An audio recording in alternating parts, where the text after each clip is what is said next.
Hello, hello,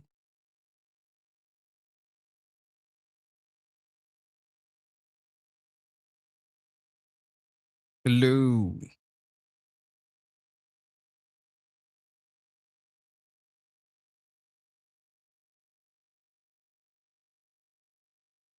Hi, everyone.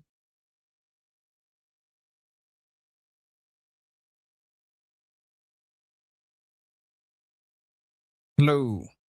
Can everybody hear me? Is anyone here? Welcome, welcome, welcome, everyone. How have you guys been? I hope everyone is well. Today, we are celebrating 100 videos. That's 100 videos. I saw that we were at 99 and shit, no shirt. I mean, no pants either, but there's no cameras in here, so you wouldn't be able to see that. Not even like connected to the computer in any way. I mean, I'm a monkey after all.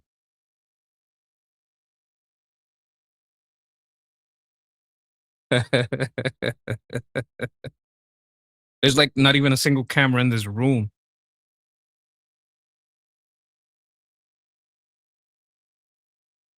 I mean, there's one on my phone, but even my phone, it's in a case that when you close it, the camera can't see anything. I'm a little paranoid. Oh, you meant no shit. Oh, autocomplete.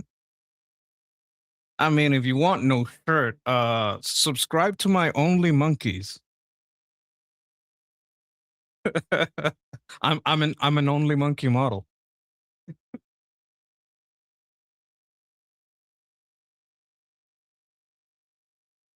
How are you guys doing? You guys doing good? Oh, you just opened the channel. I said hello. Okay. Well, hello again. I hope everybody's doing okay. We have had some good news and some bad news. We're gonna go over that. No, because uh, a couple of days ago, I was having a little bit of internet trouble, and yesterday, I just kind of had to take the day off for a completely different reason. Like I didn't even give a reason yesterday because it had to do with different kinds of stuff, and I didn't want to like be too specific. And I kind of couldn't. Like I couldn't go and like explain everything. But we're dealing today with what's been happening in Colombia. Basically, Colombia's president is out there like, yeah, we're not fucking around. Y'all got to turn yourselves in, or we're gonna fucking put you in jail. That's in Colombia.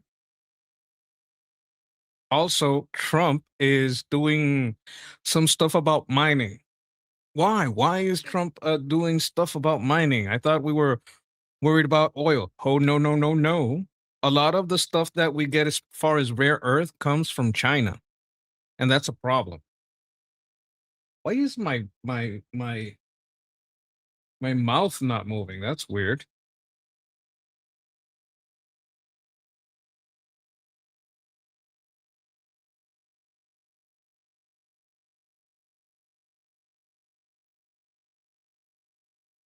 What is going on here?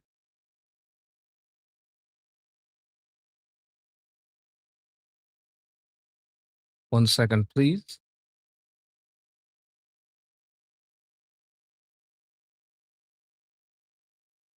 What in the hell?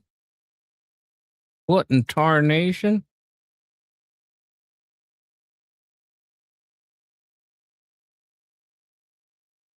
What in tarnation is going on with my monkey cam?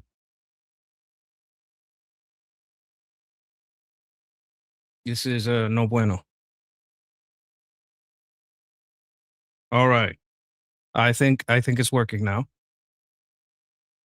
My mouth wasn't moving. You know what? You guys have discovered me. Now you guys know my secret.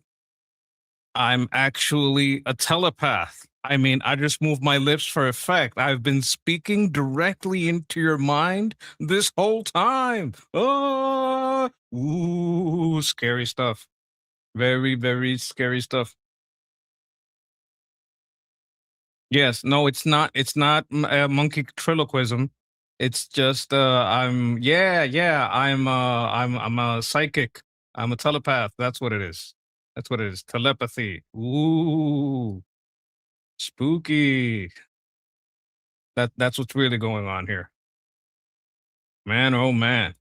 So are your? Let me set up some. Get,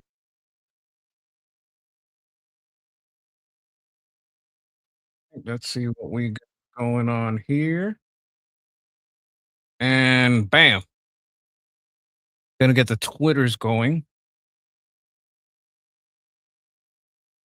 The twitters.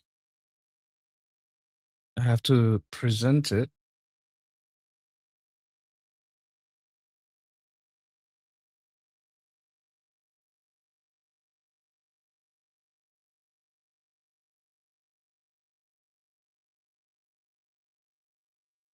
All right, here we go. First of all, let me check. All right.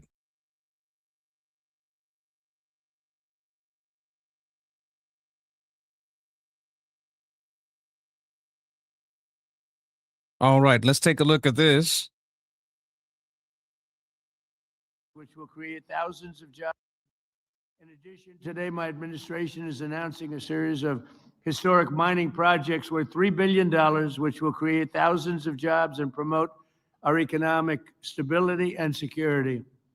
The Department of War's Office of Strategic Capital is signing a massive $1.4 billion loan agreement with Sealand Nanotechnologies to build a next generation battery facility in Washington state using what we have right under our feet.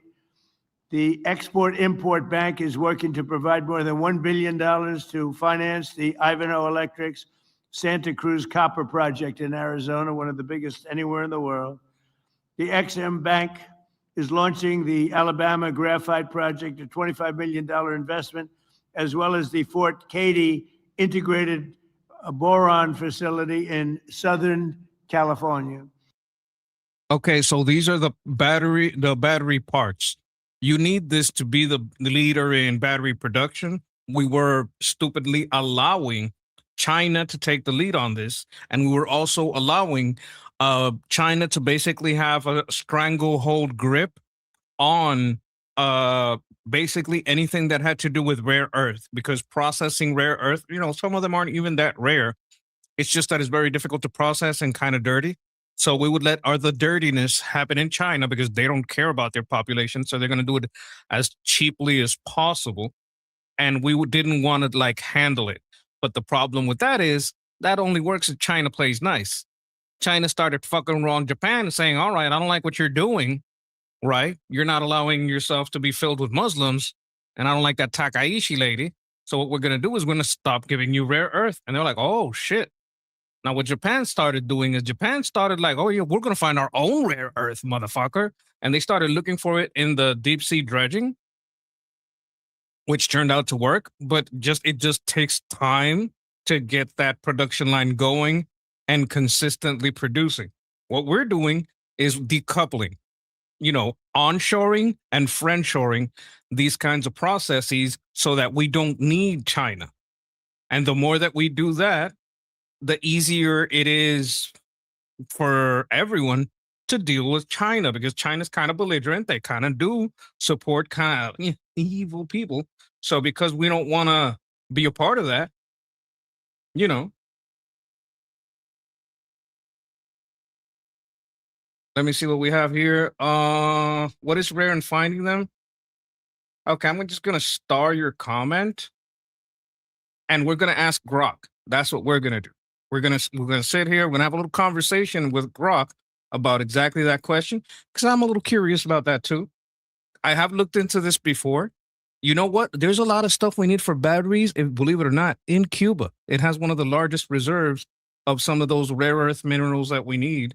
There's some of it in South America, but the best kind is the kind that we control, the kind that's under our earth.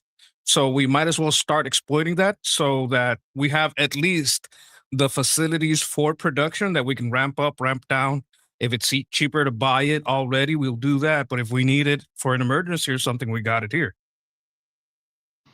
And it's going to be something. We broke through the environmental disasters. You had environmentals, people, look, I'm an environmental person, believe it or not, but you had people that were just stopping it. They were using the environment to stop all of these things.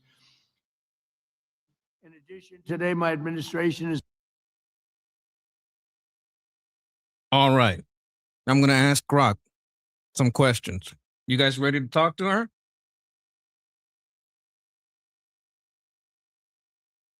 Hey, I got some questions. There was an announcement today by Trump on some mines opening about some very specific materials.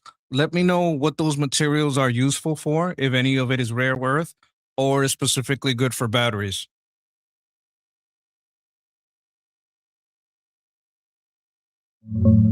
The main materials highlighted in Trump's August 7th announcement are scandium, graphite, bauxite, tantalum, niobium, copper, and rare earths overall. They're pushing hard to cut reliance on China for defense and tech. Scandium's getting a big $400 million push for the world's first primary scandium mine. It's not technically a rare earth element, but it gets lumped in with them sometimes. Super useful for making lightweight, heat-resistant aluminum alloys that go into fighter jets, spacecraft, and high-performance parts. Not directly for batteries, though. Graphite got funding too. That's a big one for batteries. It's the main material in lithium-ion battery anodes, making up a huge chunk of every EV or device battery by weight. Silicon for advanced battery anodes is also getting $1.4 billion to boost production for defense tech like satellites and drones. There's also a rare earth mine milestone. They say it's the first new American one in over 70 years, though details on the exact site are light in the reports. Rare earths are critical for magnets in EVs, wind turbines, electronics, and military gear. Other stuff like tantalum and niobium are more for electronics, capacitors, and alloys. Tantalum's huge in phones and high-end electronics. Overall, yeah, batteries and rare earth adjacent materials are a focus here, especially with the graphite and silicon anode money. Want me to dig deeper on any specific one? I have a specific question. What is rare in finding them in concentrations where is it economical to mine?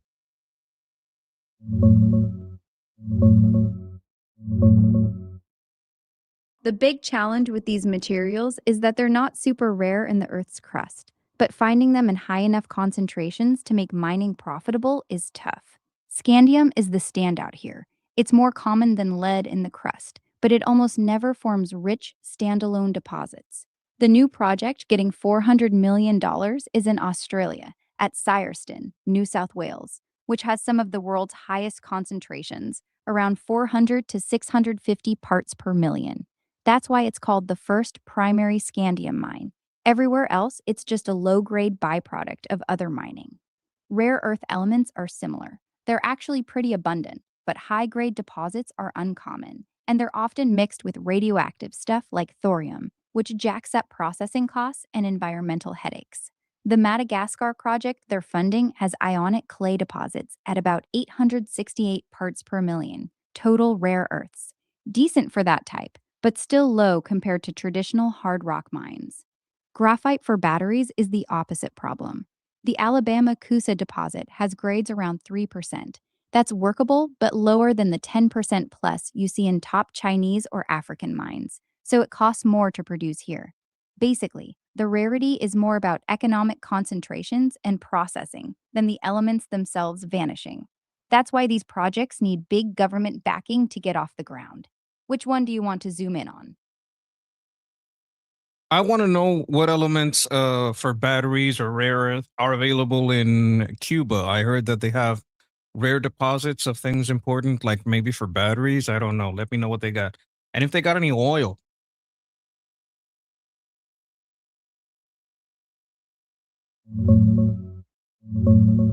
Cuba's big battery play is nickel and cobalt. They're huge in the laterite deposits in the east, especially around Moa and Holguin.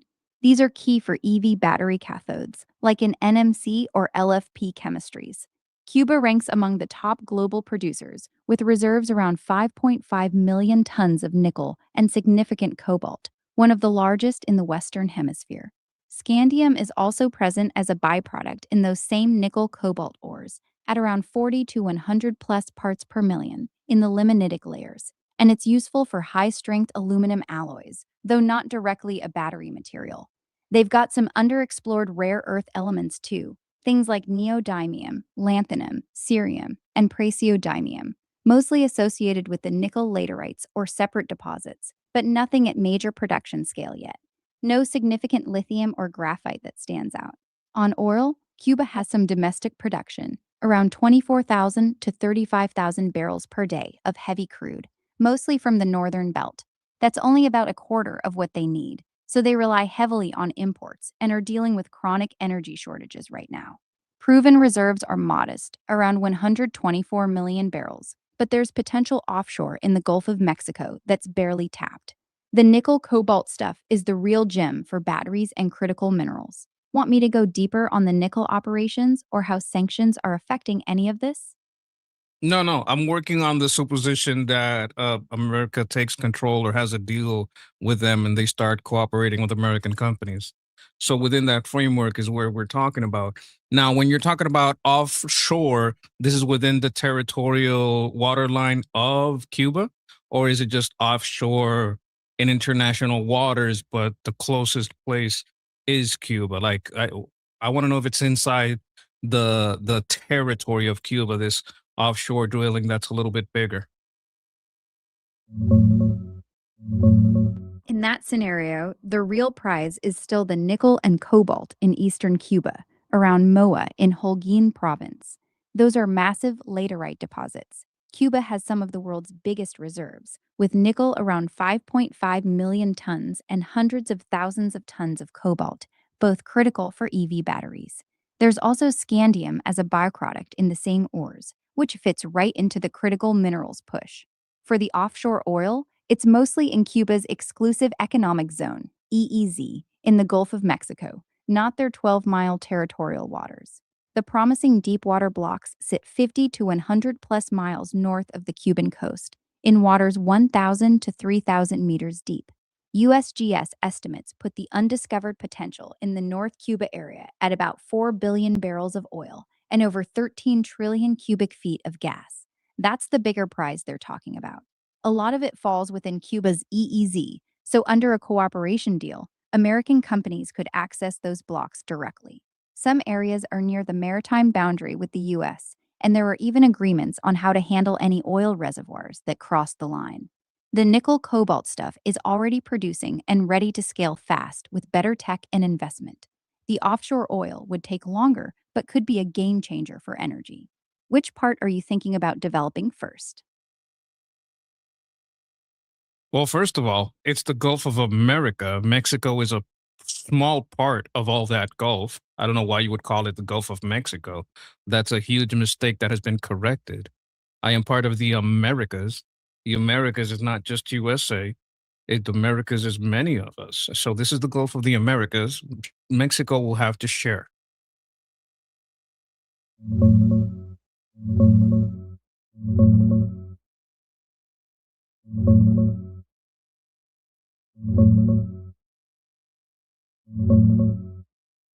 Fair point on the naming. It's officially the Gulf of America now.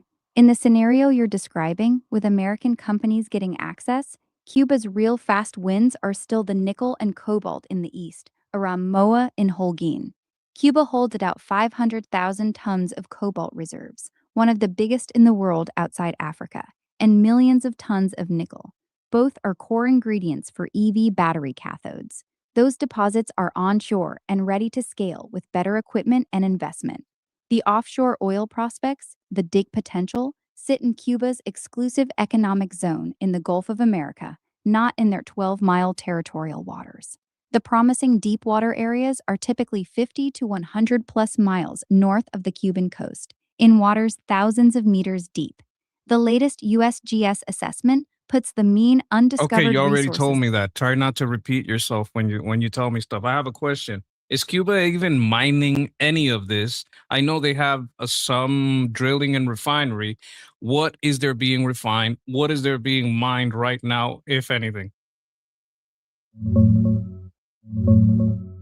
Yeah, Cuba's actively mining nickel and cobalt right now, mainly at the MOA operation in Holguin province. They mine laterite ore and process it on site using high pressure acid leaching to produce mixed sulfide precipitate.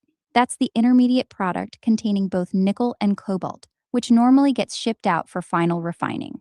Production's been struggling though. Nickel output dropped over the years to around 43,000 tons by 2023, and cobalt's been running between 3,000 to 4,000 tons annually in recent times. As of mid 2026, US sanctions hit the sector hard, causing supply chain issues that even shut down the Canadian refinery that depends on MOA's output. Operations have faced repeated stoppages and are producing well below capacity. On the oil side, they're drilling and producing heavy crude, currently around 23,000 barrels per day.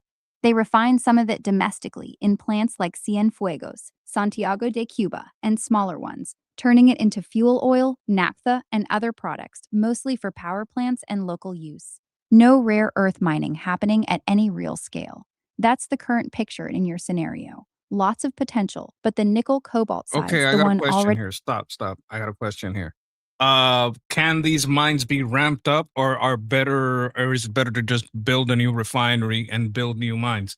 Also, important question: who is mining this? I don't think it's Cuba. Is it China? Is it Russia? Was it Venezuela? It can't be Venezuela anymore. Who is in charge of this mining? Because I have my doubts that Cuba is doing this alone.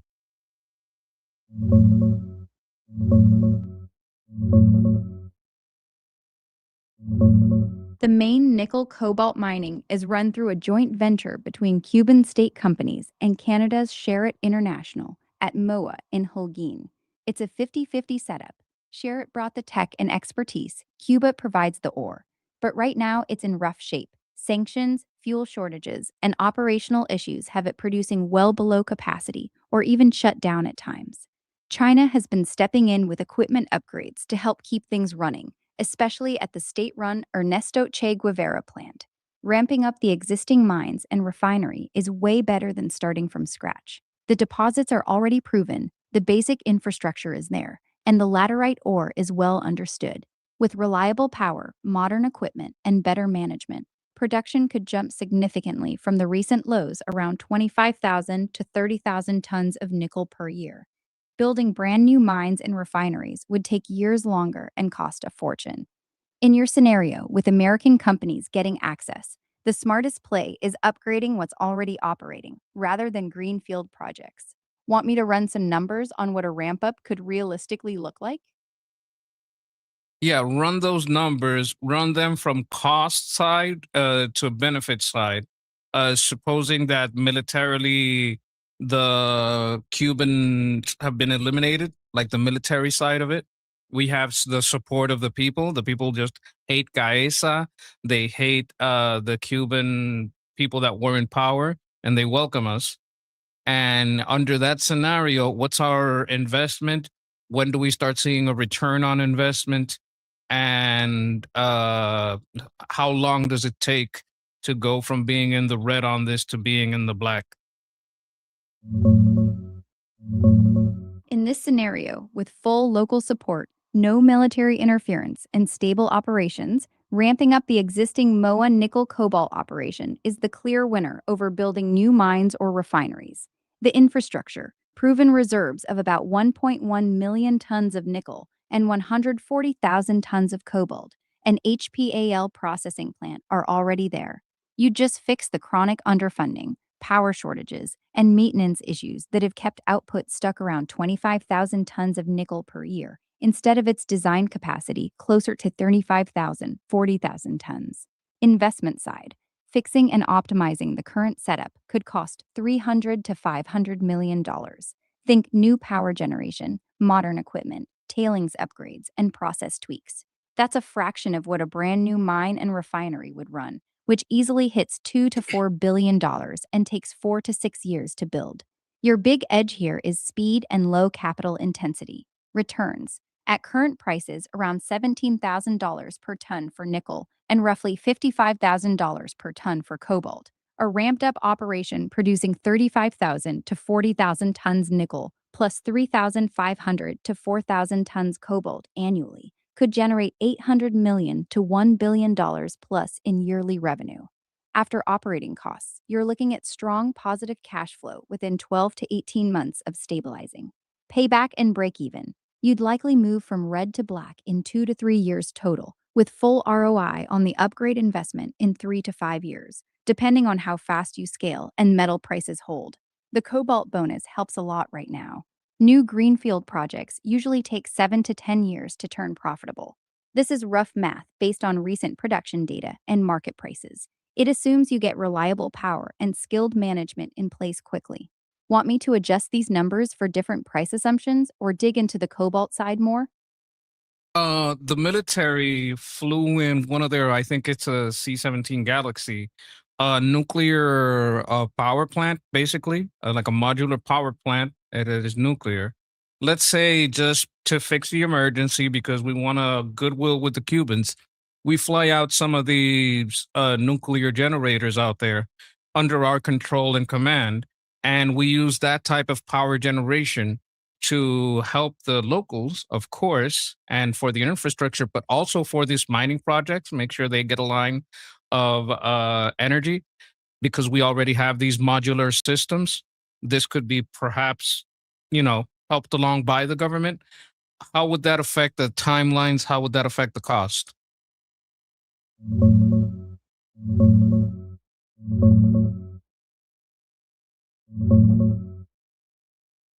That changes the math a lot. With military C-17s flying in transportable nuclear microreactors, like the 5 megawatt Ward units that just got demonstrated, you solve the biggest bottleneck holding MOA back: unreliable power and fuel shortages. Right now, the mine's stuck at roughly 25,000 tons of nickel a year instead of its 35 to 40,000 ton potential, mainly because of energy problems. Dedicated, always on nuclear power would let you run the HPAL plant at full capacity almost immediately. No more blackouts or diesel rationing. On cost, those modular nuclear units are military government assets, so you're not paying full commercial SMR prices. Your earlier $300 to $500 million upgrade budget stays mostly intact, maybe even drops a bit since stable power cuts some operational headaches and downtime costs. The nuclear itself becomes a shared national infrastructure play for goodwill, not a pure mining expense. Timelines improve dramatically. Instead of 12 to 18 months to stabilize and 2 to 3 years to positive cash flow, you'd likely see full production within 6 to 9 months of getting the reactors online and the plant tuned up. You'd move from red to black in roughly 18 months total, with ROI on the upgrades in 2 to 3 years instead of 3 to 5. The goodwill factor helps too. Locals get reliable electricity, which builds massive support. Want me to sketch what production and revenue could look like once you're running flat out with this setup? I want to know how many of those types of reactors it would take. Can I hook them up to the existing grid? Can I hire locals? Can I, like, if I take from the local population and I start hiring and paying these peoples in American dollars for American minimum wage or above, what would be standard hazard pay for this kind of work?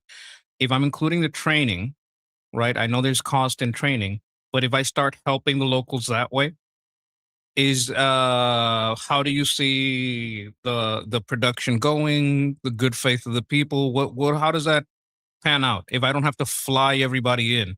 Like, some of this is hard work, but it's kind of simple. It's dangerous work, but as long as you give the same protection that you would any American worker on this, it should be okay. So what if you take these the men in this place and have them work with that? Have some of the women deal with the logistics and just start giving everyone jobs, but pay them through American companies so they start making American wages. How does that affect the scenario? Because basically, it would be the same cost because it's what we would pay anyone to do it if we flew them in. Actually, it might be cheaper because we don't really have to create houses for them. Even though we might make some barracks or some houses that are nicer than the one that they have in the island, I want you to take all that in and give me like a ballpark on how that would affect how production times.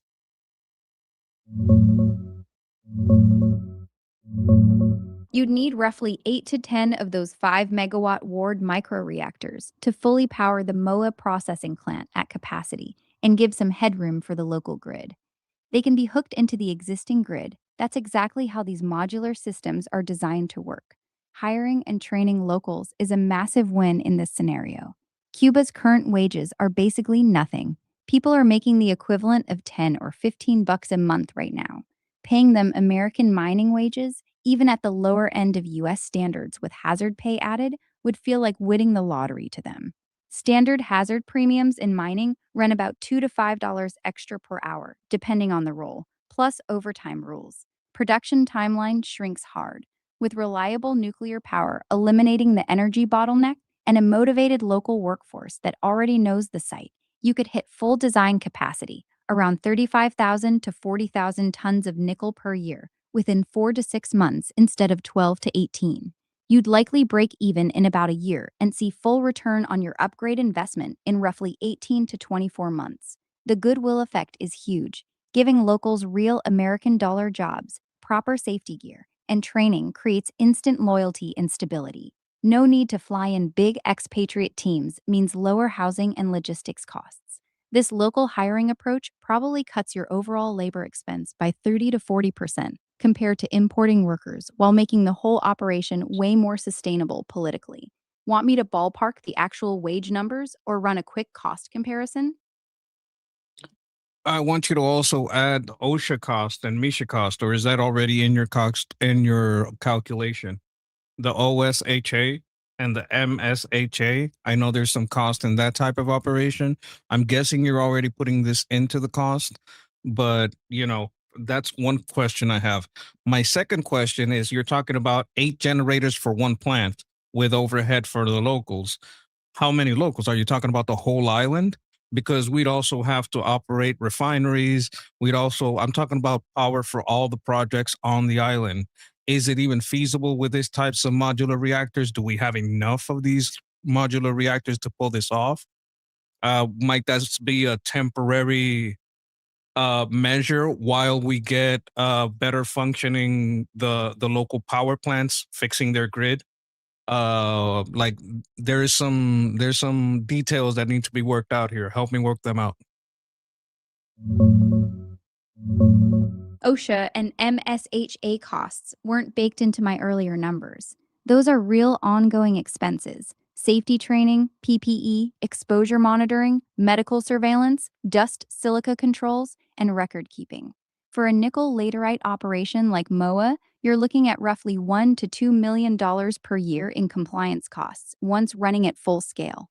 It's not a deal breaker, but it adds to your annual operating expenses. For power, the MOA nickel cobalt plant itself doesn't need 8 to 10 reactors. It draws maybe 40 to 60 megawatts total when running flat out.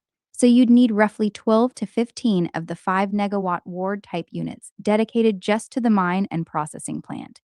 Cuba's whole national grid is in rough shape right now. They're seeing deficits over 2,000 megawatts some nights, with demand peaking around 3,300 megawatts. Powering the entire island with these small modular reactors isn't feasible in the short term. You'd be looking at hundreds of units. These microreactors are perfect as a quick, reliable bridge for critical sites like MOA and maybe a couple other key industrial spots while you repair and upgrade the existing thermal plants and grid. Hiring and training locals stays a huge positive here. It builds massive goodwill fast. Want me to adjust the overall investment and payback timeline with these MSHA OSHA costs and more realistic reactor numbers factored in? No, I need a better distribution. It can't just be giving power only to the rich and the power plants. That's the same problem they had before. We would become the new Gaesa. We would become the new tyrants. The problem is, I want to give power to the places that never had power or never had stable power. and also cover like maybe not the whole island, but like have a balance in that. I can't power everything, but some large population centers that were ignored, I want to make sure I get that. And I want to make sure I get some power to what is basically the most essential for basic operations, which would be the capital. It would be these places where we're mining. And is there a way to route that? Or is there another type of portable or fast deployable nuclear system that we could use? You're right. Giving power only to mines and big industry would look exactly like the old system and kill the goodwill you're building. The smart way is a balanced, visible distribution that shows you're helping everyday Cubans first. Here's a practical setup. Priority 1, mining and processing at Moa Holguin. This stays critical for revenue. You dedicate about 12 to 15 of the 5 megawatt ward type units here to run the plant at full capacity and give stable power to the surrounding communities.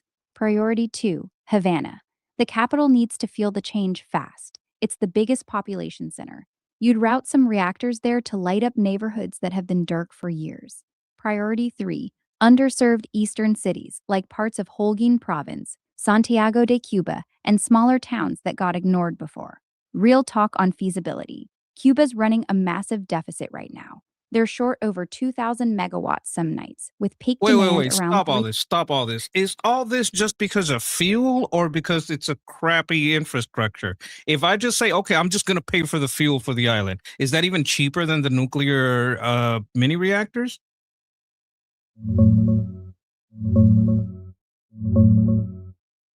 It's mostly the fuel.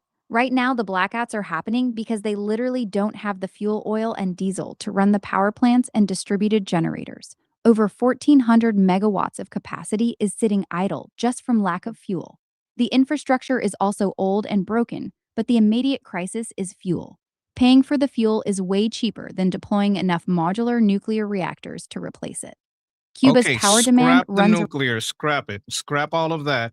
We're going through just the fuel and fixing. If we forget completely about nuclear and we're just focusing on chat, we're working out how to help Cuba, how this would go if we're trying to save as many Cubans as possible, give them as many chat. I'm talking to my chat, excuse me, chat GPT. I mean Grok. I'm sorry. I'm sorry. I didn't mean to miss AI gender you. I'm talking to my chat, but I hope you can understand that. Okay, now back to you, Grok. Now let's scrap all the nuclear stuff. That seems like it's unnecessary. I thought their system was broken. I didn't know it was just a fuel. Let's say we provide the fuel, and any extra money would go into making the grid more stable, right? Making the grid more solid, and we're just funding it. We're just, let's say America says we're going to draw a little bit from our strategic reserve, or we're going to draw a little bit from the same companies that are providing, the same companies could do it. Like if the company that is taking the oil, the mining out, and the company that's doing refueling would just pay for the oil for the island, and they all just share, like every company is going to take part into paying for the electric grid. Like it's just like we're all going to put into this. The whatever company goes into mining, whatever company who joins Canada or whatever, if Canada's going to help, I don't even trust Canada, but whatever. Like if all these companies got together, it's like, look, we're going to take care of or fueling the power on the island. We're going to subsidize that, right? We're not even like, how does the powers uh calculation change? Providing fuel changes everything for the better and way cheaper than nuclear. The crisis right now is mostly fuel. Over 1,400 megawatts of generators and engines are sitting idle just because there's no diesel or fuel oil. Peak demand is around 3,200 to 3,300 megawatts, and they're only generating about 1,000 megawatts on bad nights. Cost wise, fueling the whole island to cut blackouts dramatically would run roughly $400 to $600 million a year at current heavy fuel oil prices. That's real money, but it's spread across multiple mining and industrial companies operating on the island. Nickel players, anyone doing infrastructure, even tourism related stuff. Each company chips in a share based on their operations. It's doable and still way cheaper than buying, shipping, and installing dozens of microreactors. On your nickel project, with steady fuel, MOA can run at full capacity much faster. Your earlier 12 to 18 month stabilization timeline shrinks to 6 to 9 months.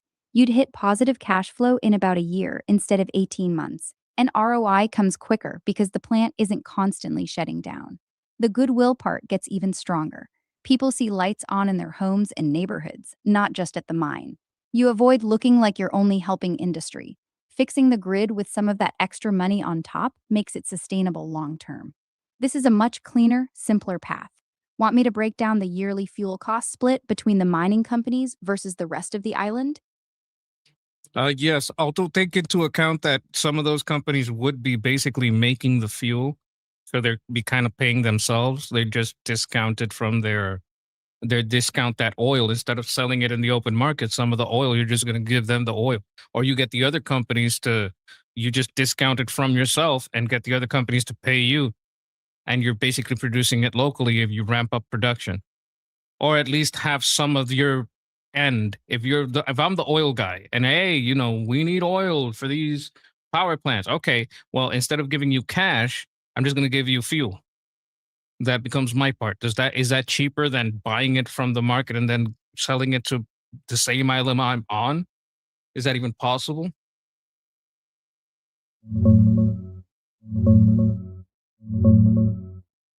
Yeah, your in kind fuel swap idea is smarter and cheaper than buying on the open market. Here's how it shakes out. Cuba needs about 1,600 tons of fuel per day for full electricity coverage. That's roughly 580,000 tons a year. At current heavy fuel oil prices around $580 to $650 per ton, that comes to about $350 to $380 million annually. If you're the oil company ramping up local production in the Gulf of America, you can supply part of that fuel No, no, directly no, from no, your not the own. Gulf of America, Cuba. Like I'm talking about it. I'm fixing existing production and ramping it up. I know that it's only about 30% of the local production. That's what we're talking about here. Yeah, that works a lot better. Cuba's current oil production is only about 25,000 to 35,000 barrels per day, which covers roughly a quarter of total needs. The power plants are short about 800 tons of fuel oil per day right now. They need 1,600 tons daily to run properly, but are only getting half that. If you're ramping up local Cuban oil production and refining it yourself, the in kind swap makes total sense and is cheaper. You produce the heavy crude locally, refine it into the fuel oil the power plants need, and just divert that portion straight to the grid instead of selling it on the open market. You don't pay market price, transportation, or import markups. You're basically supplying your own contribution at conduction cost. The mining companies, nickel guys especially, can chip in cash to cover the rest of the shortfall, or you discount their share against the fuel you supply them. This keeps the overall cost down significantly compared to everyone buying imported fuel at full price. Your nickel project benefits directly too. Steady power without the old shortages. Want me to run some rough numbers on how much of the island's fuel gap your ramped up local production could actually cover? I wanted to cover the whole island, but I think we so this could cover the whole island if we run it like this, right? No, it can't cover the whole island just by ramping up current Cuban oil No, no, no, no, production. not the oil, the cost. I'm talking about covering the whole cost between the quarter that we get from local production and the other companies shipping in for the other three fourths. Then we would be able to cover everything without having to, make Cubans pay for the electricity, at least until we get them working to the point where that's even feasible.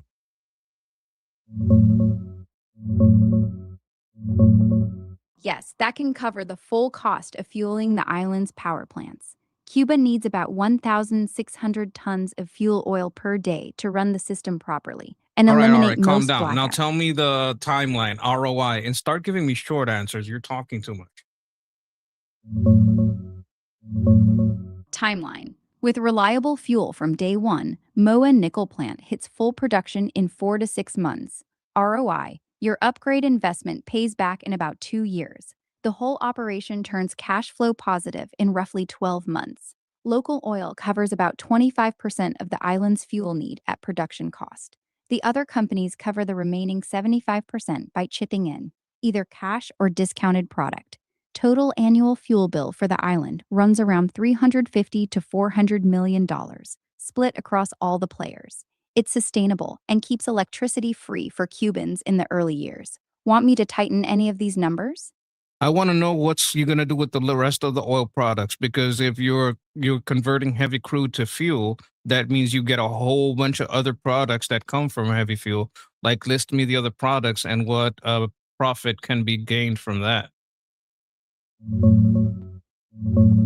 Main other products from refining Cuban heavy crude are naphtha, used for oil well operations and solvents. High local value, saves on imports. Diesel, often needs blending to meet standards, then sold for transport or generators. Asphalt, big one for road building and construction.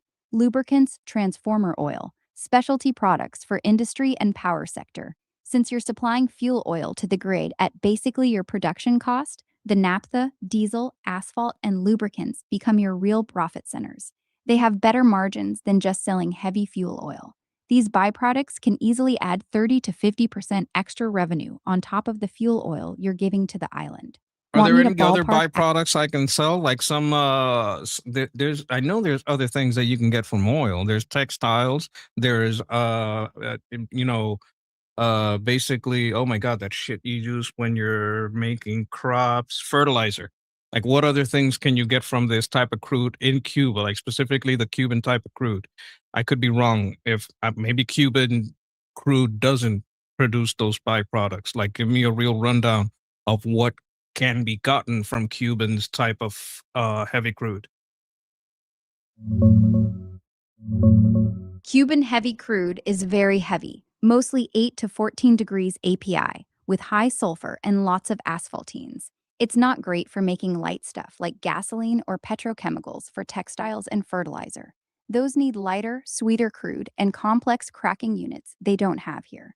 From refining this type of crude, you mainly get asphalt. This is the biggest and most valuable No, byproduct. no, no, no. High You're limiting on the plant. Remember, we're trying to upgrade these plants. So, like, if we want to take these plants, like part of the modernization is we want to be able to take it like from heavy crude to gasoline. Like, we want to be able to do the full spectrum. Like, that's part of the upgrade process. That's part of the calculation here, making it a one-stop shop for different types of things. Like, you wouldn't just the whole point is like you could even take crude from other places and refine it here if you wanted to. With a full upgrade to a complex refinery, adding delayed coking, hydrocracking, FCC, and desulfurization, you can crack Cuban heavy sour crude into the full spectrum of products. Here's the realistic rundown from this type of crude. Gasoline, major upgrade from current output. Diesel, high value product, needs hydrotreating for quality. Jet fuel, kerosene, good margins right now. LPG, for cooking and industry. Naphtha, for petrochemicals or blending. Asphalt, still a strong local product. Petroleum coke, sellable byproduct from coking. Sulfur, recovered from high sulfur crude. Fertilizer and textiles, no. Those come from natural gas, ammonia, urea for fertilizer, or specific petrochemical cracking, not heavy crude refining. The real money comes from gasoline, diesel, and jet fuel. Those are your profit drivers after you supply the fuel oil to the grid. The upgrade turns low value heavy fuel oil into much higher margin light products. Want me to ballpark how much extra profit those upgraded products could bring per barrel? Yes, but you'd also have to update my ROI estimate.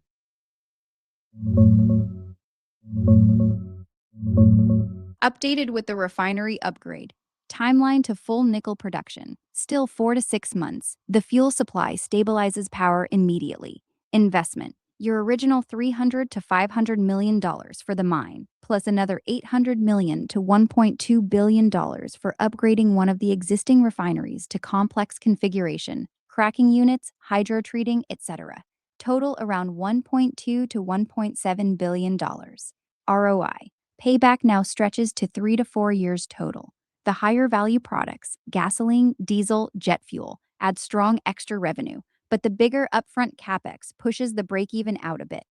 Byproducts and profit boost. From a modernized refinery running Cuban heavy crude, your main profitable streams beyond the fuel oil you supply to the grid are gasoline, diesel, jet fuel, LPG, naphtha, asphalt, and petroleum coke. These light and middle distillates carry much better margins than straight fuel oil. The upgraded refinery turns your low value heavy crude into higher margin products, which helps offset the refinery investment. Want me to zoom in on any specific product's margin? No, I just wanted the ROI if we're selling gasoline, diesel, jet fuel, LPG, naphtha, asphalt, and petroleum. You just gave me that, right? The ROI is what you just said. Like, don't repeat the whole line. I don't want a long answer. ROI is now about 3 to 4 years. The refinery upgrade pushes total investment to roughly $1.2 to $1.7 billion. But selling gasoline, diesel, jet fuel, LPG, naphtha, asphalt, and petroleum coke at higher margins makes up for it. Nickel and cobalt from MOA still drive the core returns, while the upgraded refinery adds strong byproduct profits. Is this too long in what is expected by these companies, or is this a standard ROI estimate? Is this even like a short estimate? Do they usually look at these types of investment in terms of 10 years instead of 3 or 4? I saw some of you guys saying that in the chat. Like, what's the standard? Like, I'm kind of watching the chat, but like, I have to enlarge this. My eyes are not what they used to be. I want to make sure I see what you guys are saying. But I'm looking over to what you guys are saying.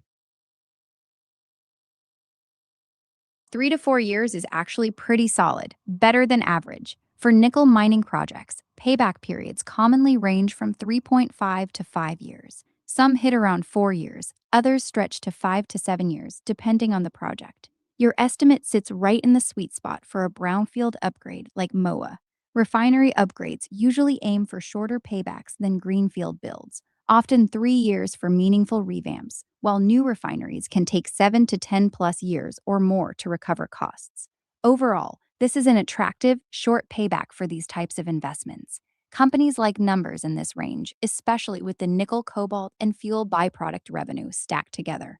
It's not unusually long at all. Want me to compare it to a specific benchmark? Nah, we're closed on this topic. I'm gonna move on. All right, guys. We did a deep dive. We basically did like a 1 hour deep dive into Cuba, into what it looks like from the profit standpoint, what it looks like from the power standpoint, how we can help. Oh my God, Asmongold is gonna be so upset about this picture. Jesus Christ. Okay, never mind. That got me distracted for a second. But we basically did kind of a deep dive. I think it was good. I think we did good in looking into these things.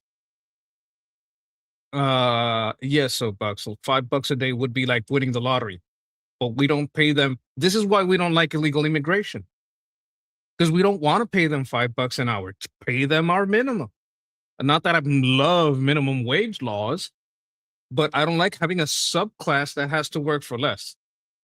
Right? Like, okay, maybe there is some wiggle room if we're working in Cuba because they're not a U.S. territory, and I don't know what is the standard for when our companies are working in Venezuela. What do we pay Venezuelans? Probably double what they make anywhere, but that might be $10 an hour. You understand what I'm saying? I don't want to pay them a crazy amount if I don't have to. I want to make sure they're better paid than everyone else around.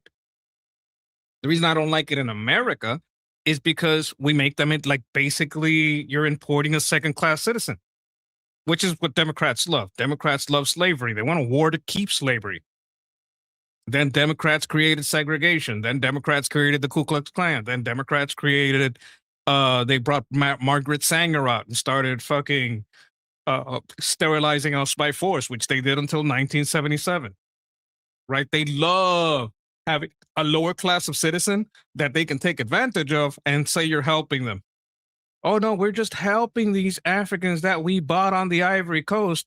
You should see how the Dahomey Woman King tribes treat them. Yeah, just because they treat them like shit doesn't mean that us treating them like second class citizens is a good thing. Yeah, eugenics people, that's scientific, enlightened racism. That's why you should never trust the science, because science doesn't trust the science. Being scientific is being in a state of constant doubt and test, doubt and test. I mean, you trust that the results are good with the methodology, but you still develop new methodologies and new tests. Point being, I want them to make a good wage, but I don't want to go crazy with it. I want them to be very, very well paid in that area. I want us to pay a good wage, but if we can save money and help the locals, then we save money and help the locals, right? If they become citizens, if there's a new deal, if they become Puerto Rico 2 electric boogaloo, then you got to pay them our minimum, our federal minimum. And I kind of want to be a state. I don't want that for us.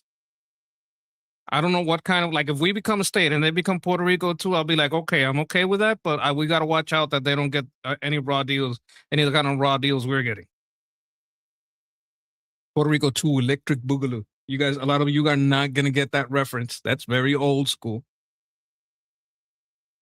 So we have some very important news. Asmongold got banned. And the saddest part about that ban is this picture right here. He would hate this picture so much. Look at him. He looks so bald. And he hates he is bald, but he hates the idea of it. Elon Musk's ribs twitch for suspending popular streamer Asmongold over his position on a third world invasion by barbarians and Islamists, despite platform allowing Hassan Piker, who calls for violence and wants to destroy the West. It's not just that. Hassan Piker basically interviewed a Houthi pirate, said that the Houthis are the best, called for the murder of a U.S. senator. I think it's a senator or a congressman. Who is Rick Scott? Is Rick Scott a senator or a congressman?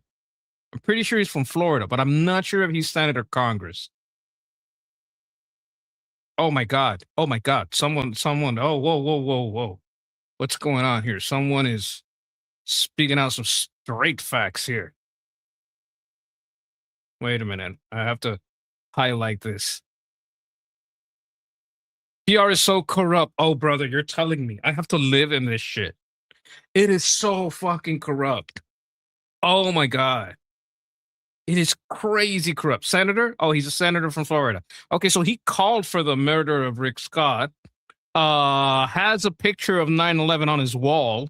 Chalked his dog, which is like one of the worst things and what he's most what he's most known for.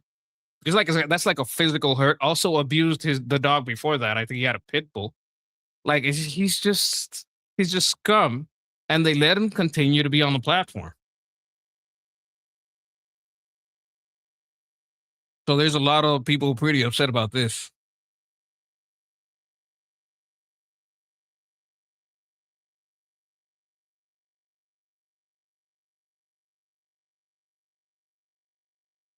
This is about non-citizen voting. This is a long video. I might check it out.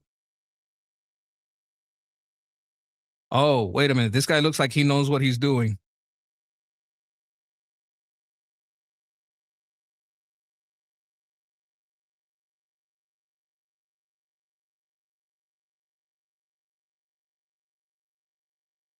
This guy's smiling, but he got the shit, man.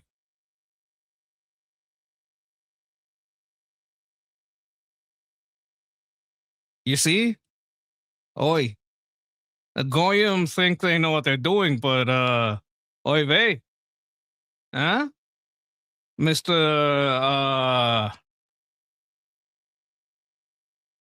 Mr. Kosher over here. Hit him with a kosher fist, a kosher headlock, like, the whole way that this other guy is fighting is haram. That was a terrible fight. Mr. Kosher won it. Give it up to Mr. Kosher. Got that anti-Semite. Very good. The American told the visibly Jewish Israeli baby killer Hitler was right. Too bad Hitler didn't finish the job. I don't know. This may become the new N-word. This is our governor. Don't talk to me about what she looks like. I don't want to. You know what? We're moving on. Then why just said UK didn't allow ring girls unless they included ring boys too? Oh, fuck no. What are you doing? Women don't watch this. Women, oh my God. It's like, can you imagine? I make, let me try to give an example. I make, and this is going to sound sexist. It's going to sound sexist, but I don't care. If you made a bunch of hot, busty, sexy models in bikini, sell soap for your dishwasher, it's not going to fucking sell. Women don't care about that shit. That's like 1% maybe of the population. That's not your selling point. That's not going to make them remember you at the checkout lane or at the supermarket. They're going to think, "Oh, that's that sexist brand." And they're going to move right on. You got to know who you're selling to. Ring boys?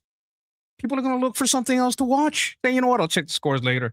You got to know who you're selling to. This is the problem. These people that want to drive their markets and push their ideas don't understand that people have their own desires. They're fucking commies. They don't understand. I've explained this before. I'll explain it again. I'm going to talk to you about economics and oppression, right? So in the economic sense, J.K. Rowling hires this publisher, makes this book. Hey, you and me, we're going to have this relationship. We make this book together. If I do good and it's a good book, we're all going to profit, right? You make the book, we sell the book, we get a profit, right? Okay, make the book. Everyone got paid for their hours. They agreed to their jobs. They agreed, yes, I will work for this much an hour. That's all done. The book is made. All right. I want the book more than I want the $30 or the $20 if it's I don't know how much a hardback or a paperback costs these days, but I want the book more than I want the money, right? So I give her, basically the retail store, the money, and they give me the book because I want the book more than the money and they want the money more than the book. By regular standards, this is a win-win situation. You got something you wanted, I got something I wanted. Under the communist oppressor bullshit, oh, J.K. Rowling's just oppressed me by $30 because her economy went up by $30 and I am $30 down, so I've just been oppressed. It's like communism doesn't understand desire. They forget that we're human. And they want to even everything out, which makes no sense.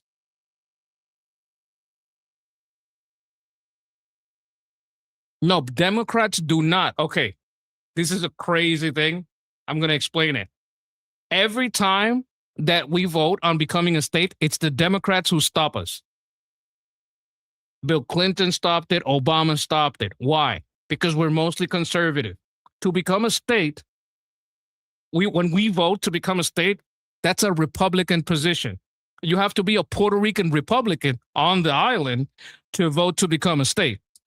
So every single time Puerto Rico votes to become a state, they are proving that they are a majority Republican. We have a plebiscito, a plebiscite. I don't know if that's the same word you guys use in English, but in the plebiscito, what we do is we put the option out to public. Hey, let's vote. Do we want to become a state? Yes. Every time that's a yes, that means Republicans on the island won and Republicans are the majority. Like I was a member of the Republican Party in Puerto Rico. It has a different name. Instead of GOP, it's PNP. But, you know, that's just a translation. Well, it's not a direct translation because GOP means the grand old party that stopped slavery. But because every time the position to become a state comes up, it proves that the majority of Puerto Ricans are Republicans. They say, no, you can't have statehood. You know who thinks, oh, we should make Puerto Rico a state? On the Democrat side, Democrats who don't know anything about Puerto Rico and think that New Ricans represent Puerto Ricans. They think that AOC, Puerto Rico must be AOC. That's not even close to true. In fact, the faction of Puerto Rico that doesn't want to become a state is split in half. So you're looking at 60 or more percent, like let's put it at 60% of the island is Republican. The other 40% is split between people who are socialist and people who say, fuck no, I don't want to be a socialist. I just like the relationship now. I want to be I want to be a US citizen. I want the US dollar. I want the US Constitution. But I don't want to be a state. I want to have my own Olympic team, and I want to have like there's a little amenities and statuses that we have around the world because we're kind of there's also a lot of banking things that are kind of wonky because of the system. Like it's a little bit of a loophole, and I think that goes into it. But like this is what I think is happening on the left of the in America, because the left in Puerto Rico is split between socialist, and this has become more prevalent lately because the socialists in Puerto Rico used to be a very low amount. Then they grew and they grew and they grew until they're basically half of leftism. But by cutting leftism in half, they broke the Democrat Party in Puerto Rico. The Democrat Party in Puerto Rico fell to third place in the last election. Republicans won like like an overwhelming victory in Puerto Rico. That's what happened with Republicans in Puerto Rico. But Democrats fell to third place. And there's no way they're going to win. There's no way there's enough, socialists in Puerto Rico for the socialists to win. But now the Democrats, it's also basically impossible for them to win. And if that split happens on the left in America, that's not a bad thing. Not a bad thing. So just to answer the question, let me try to look at it. Monkey, why do Dems want to make Puerto Rico a state so bad? Not the ones that are elected. If you go ask a congressman or a senator, they might say yes, but they won't vote yes. If you ask a Democrat president, they'll say, fuck no. No way. Yeah, they all voted. They agree. I don't care. We'd just be electing we'd be making 2 Republican senators, and a whole bunch of Republican congressmen. Some Democrats, but mostly Republican. So it would be a problem. Glad to clear that up. And thank you for the super chat, the Eden fan. We have some news here from Cash Patel telling the results of our China operations. 300 criminals arrested, 300 million seized from transnational criminal networks, thousands of human trafficking victims freed, 9 fentanyl traffickers arrested, 17 fentanyl precursors listed. Okay, so we have the better grasp of the formula. 22% of fentanyl decrease in fentanyl death, 20% decrease in all opioid death, 2 chemical production facilities shut down, 3 illicit websites dismantled, 16 child predators arrested. Hey, this guy keeps doing this like every couple of days. Yeah, I got 300 more. Yeah, no, I just arrested 20 more pedos. Yeah, no biggie. It's like every day he's doing this shit. He's doing a fantastic job.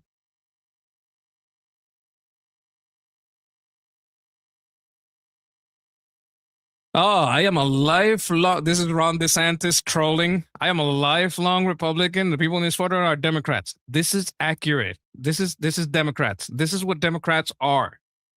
People let them forget it. I don't think we should let them forget it because they haven't changed. They still want lower class citizens, which they can pay less and that have less rights.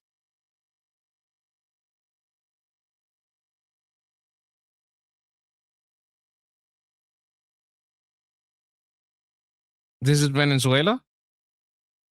They caught another one. Oh, Goldie, she's great. Okay, Nick is making fun of Candace. We're gonna watch this. We're gonna watch this because I don't like Candace. And I'd be like, I don't like Nick, but I don't like Candace. So let's let these 2 retards back. And I'd be like, he's a monstrosity.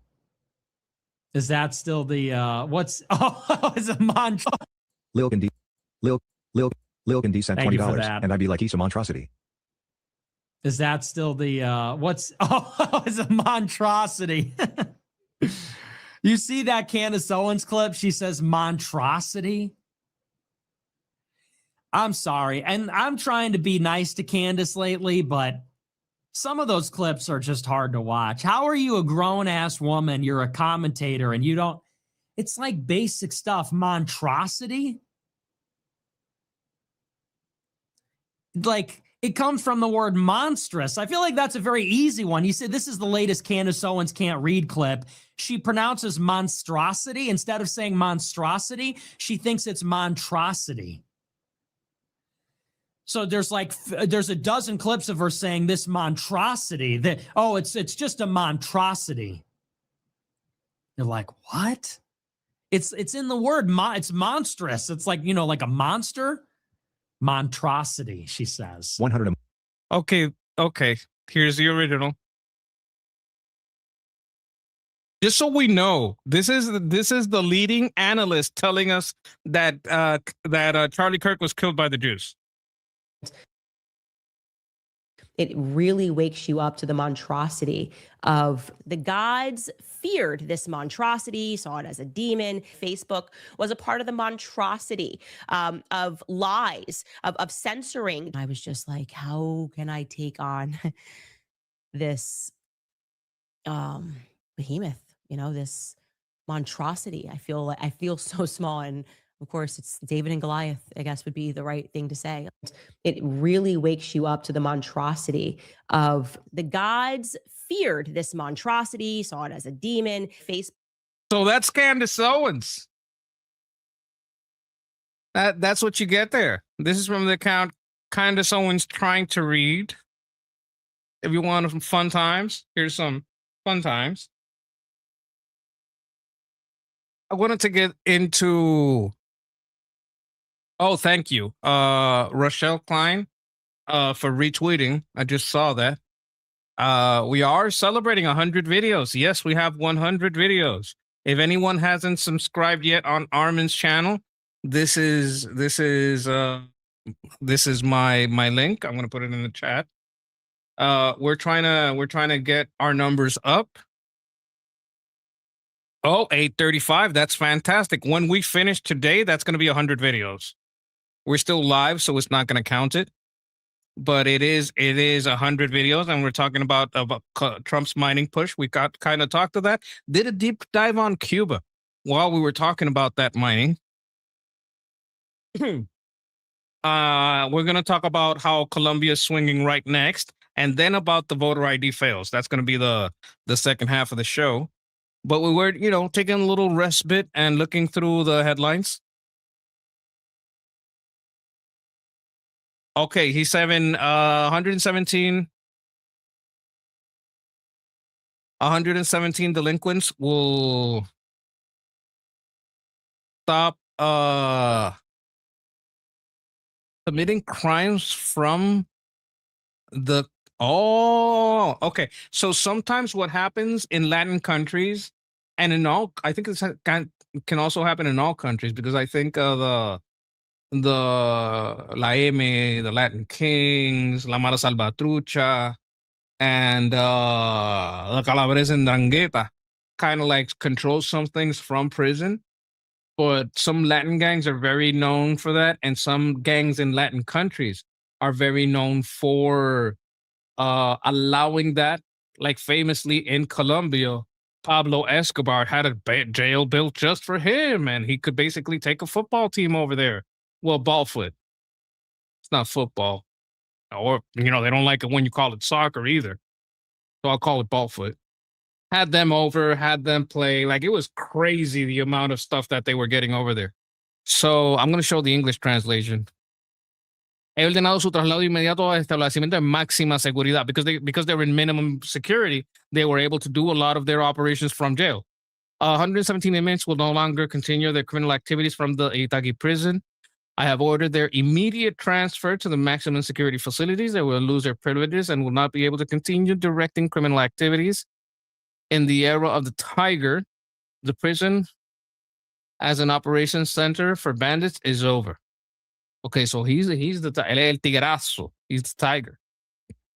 I am the tiger. Okay, I'm not. I don't really know the lyrics of that one. Iron fist against crime, firm for fatherland. Okay, I don't know if English speakers are gonna patria. That's patriotism, patriotism, patriotism. I can't. I'm okay. You know what? Watching Candace Owens, it's kind of like contagious. When hey, I'm ESL, English second language. Calm down. Point is, when you say patria, that means patriot. You're a patriot. In English, they say fatherland. I know, history buffs that know about Germany don't like to say fatherland.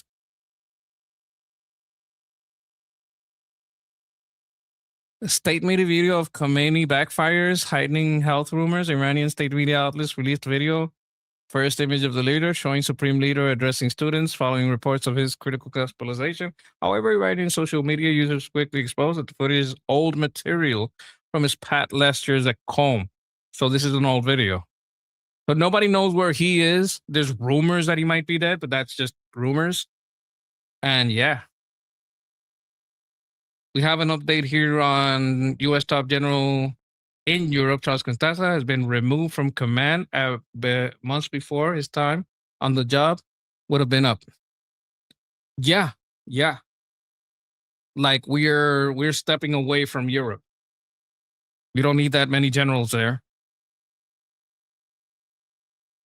This is a 9-year-old girl My father made up and sold by her family in Afghanistan because Islam. Yeah, I don't know if this is true or not. That could be a rumor. This network, I don't hate it, but I can't fully confirm whatever they say. Oh, here we go. This is important. Princess of Pahlavi, in a meeting with a group of patriotic Iranian doctors, emphasized the necessity of national solidarity and forward thinking, stating that the criterion for judging individuals is not their past political history, but their role they play today for the freedom and future of Iran. That's important. Give people a path forward. Like if you weren't shooting people in the streets, maybe get a path forward. If you weren't torturing people, right? Maybe give those people a path forward because then you get the majority people on your side. Princess of Pahlavi once again recalled the 4 foundational principles of national convergence: the territorial integrity of Iran, very important. The separation of religion from government, yes. Equality of all systems before the law, very important. And individual freedoms, yes. And the determination of the country's future system through democratic process, yes, at the ballot box. He stressed that these principles provide the appropriate foundation for the cooperation of all Iran lovers in the path transition to democracy and the reconstruction.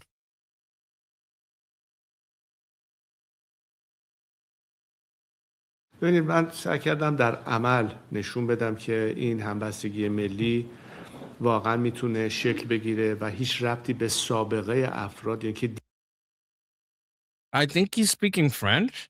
دیروز چه میگفتن یا چه باور داشتن نداره. من کاری ندارم کی دیروز اصلاح طلب بود، حتی کی دیروز مخالف نظام پیشین بود. خیلی از دوستان سیاسیمون که اون زمان جزو چپترین چپ ها. Point is, solid dude. Anyway, we're going back into Colombia. Wait a minute, what's this? DHA advanced a proposal that would abolish 60-day grace period for H-1B visas for foreign workers to find employment rather than a job loss before their legal status is impacted. Okay.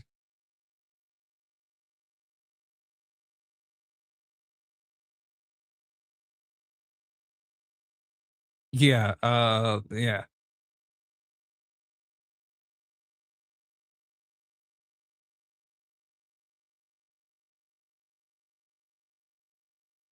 Yeah. I want to hear some. Okay, let's talk to Grok about this.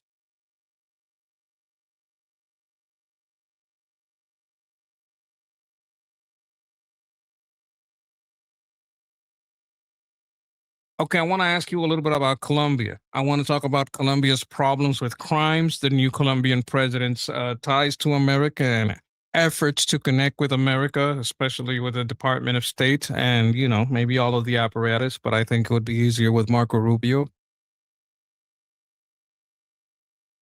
Colombia's crime problems are pretty rough right now. The country has one of the highest organized crime scores in the world, around 7.8 out of 10. Armed groups and criminal gangs have nearly doubled in size during the last administration, from about 15,000 to over 27,000 members. Okay, take fueled everything by you were cocaine- about to say right now and shorten it. Give me more data and less flowery purple language. Like, keep it concise and precise and condense it for me. Crime stats. Armed groups grew from about 15,000 members in late 2022 to roughly 28,000 by mid 2026. That's a 90% jump. Clan del Golfo nearly tripled to over 10,000. Homicide rate held around 25.8 to 26.4 per 100,000 in 2025, with over 14,000 murders that year alone. New president, Abelardo de la Espriella, a right-wing Trump ally, was sworn in just days ago on August 7th. He's sworn off negotiations and promised a hard military crackdown on these groups. U.S. ties. He's already getting strong support. The State Department just pledged a $1 billion security package. Marco Rubio has met with his team, and they're aligning fast on fighting narco groups and migration. Way closer cooperation than under Petro. Want me to dig into any specific part? Marie, I want to tell you something that might surprise you. I've been watching Shakira since her first album. Like, every girlfriend I ever had loved her. Now, in Shakira's first album, she was basically Alanis Morissette in Spanish. Basically. Like, I don't know. Like that kind of intonation. Shakira was doing that, but in Spanish. Similar look, too. I think Shakira, if you put her on a polygraph, she would say, I was the biggest fucking Alanis Morissette fan in fucking ever. Like I just loved her. I wanted to sing like there. Hey, physicists might be right here, but she was such like it was like a clone. It was like you were translating. Like I would like to hear Shakira sing Alanis Morissette songs. Like I would love that because I think I'm not looking at their politics. If we're just going off talent, I'm on a tangent here, but you guys, hey, I'm here for you guys, right? If I'm being honest, if you listen, oh my God, I wish I could play.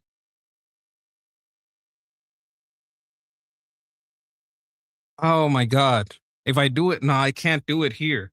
You know what I'll do?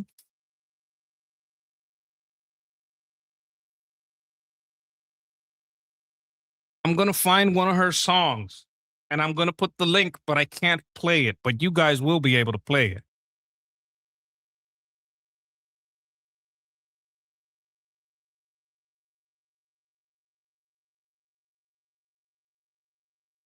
This is what she looked like back then. We're talking 14 years ago. All right.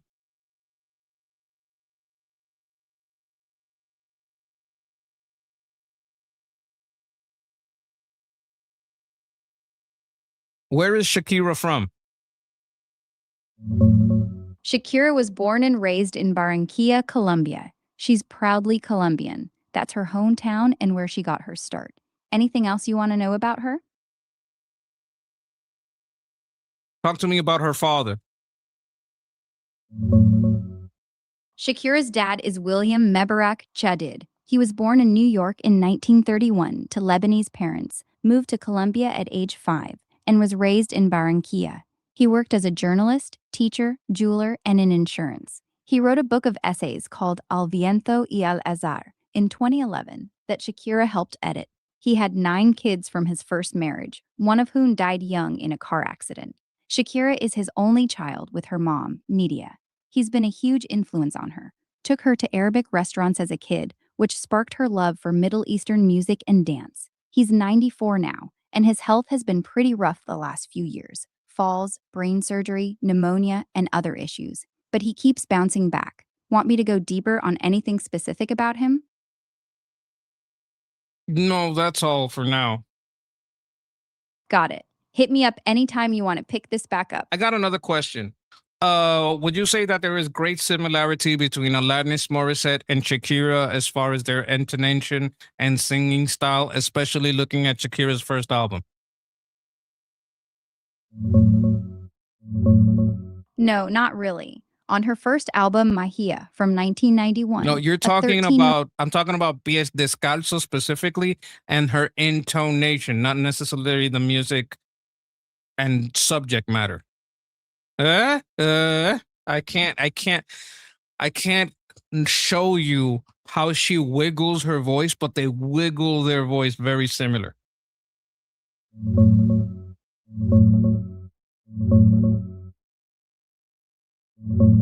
Yeah, I hear what you're saying about the voice wiggle.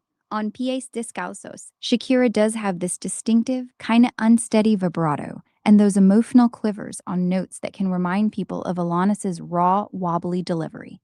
A lot of fans and even vocal coaches have pointed that out, especially her high larynx position, creating a similar tense, expressive feel. It's not identical. Shakira mixes in Arabic-influenced yodels and melismas that Alanis doesn't have. But that shaky, passionate intonation overlap is definitely there. You're not imagining it.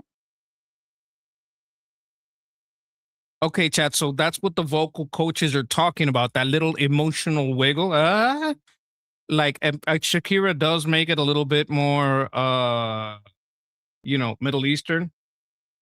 This is something that the Spaniards do too. If you listen to flamenco, it has kind of like some intonations of the Middle Eastern culture.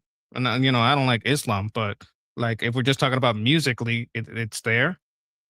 I'm going to have you guys listen to it, but I'm not saying she copied Alanis. I'm not saying like she's like a fucking, copycat. I think she was very inspired by Alanis Morissette, though. I think she would have to admit that she's an Alanis Morissette fan. That's a Colombian. We're still talking about Colombia. Okay, she's Colombian, so technically I'm still in the ballpark. All right. And I know it's Sunday and you guys have to go to work tomorrow. Like, I understand that. But, I'm trying to put a little bit of entertainment into it. We're going to talk a little bit more about Colombia here.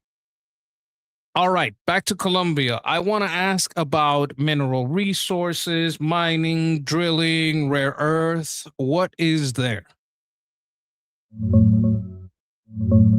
Colombia's main mineral resources: oil, approximately 2 billion barrels proven reserves, about 7.4 years at current rates.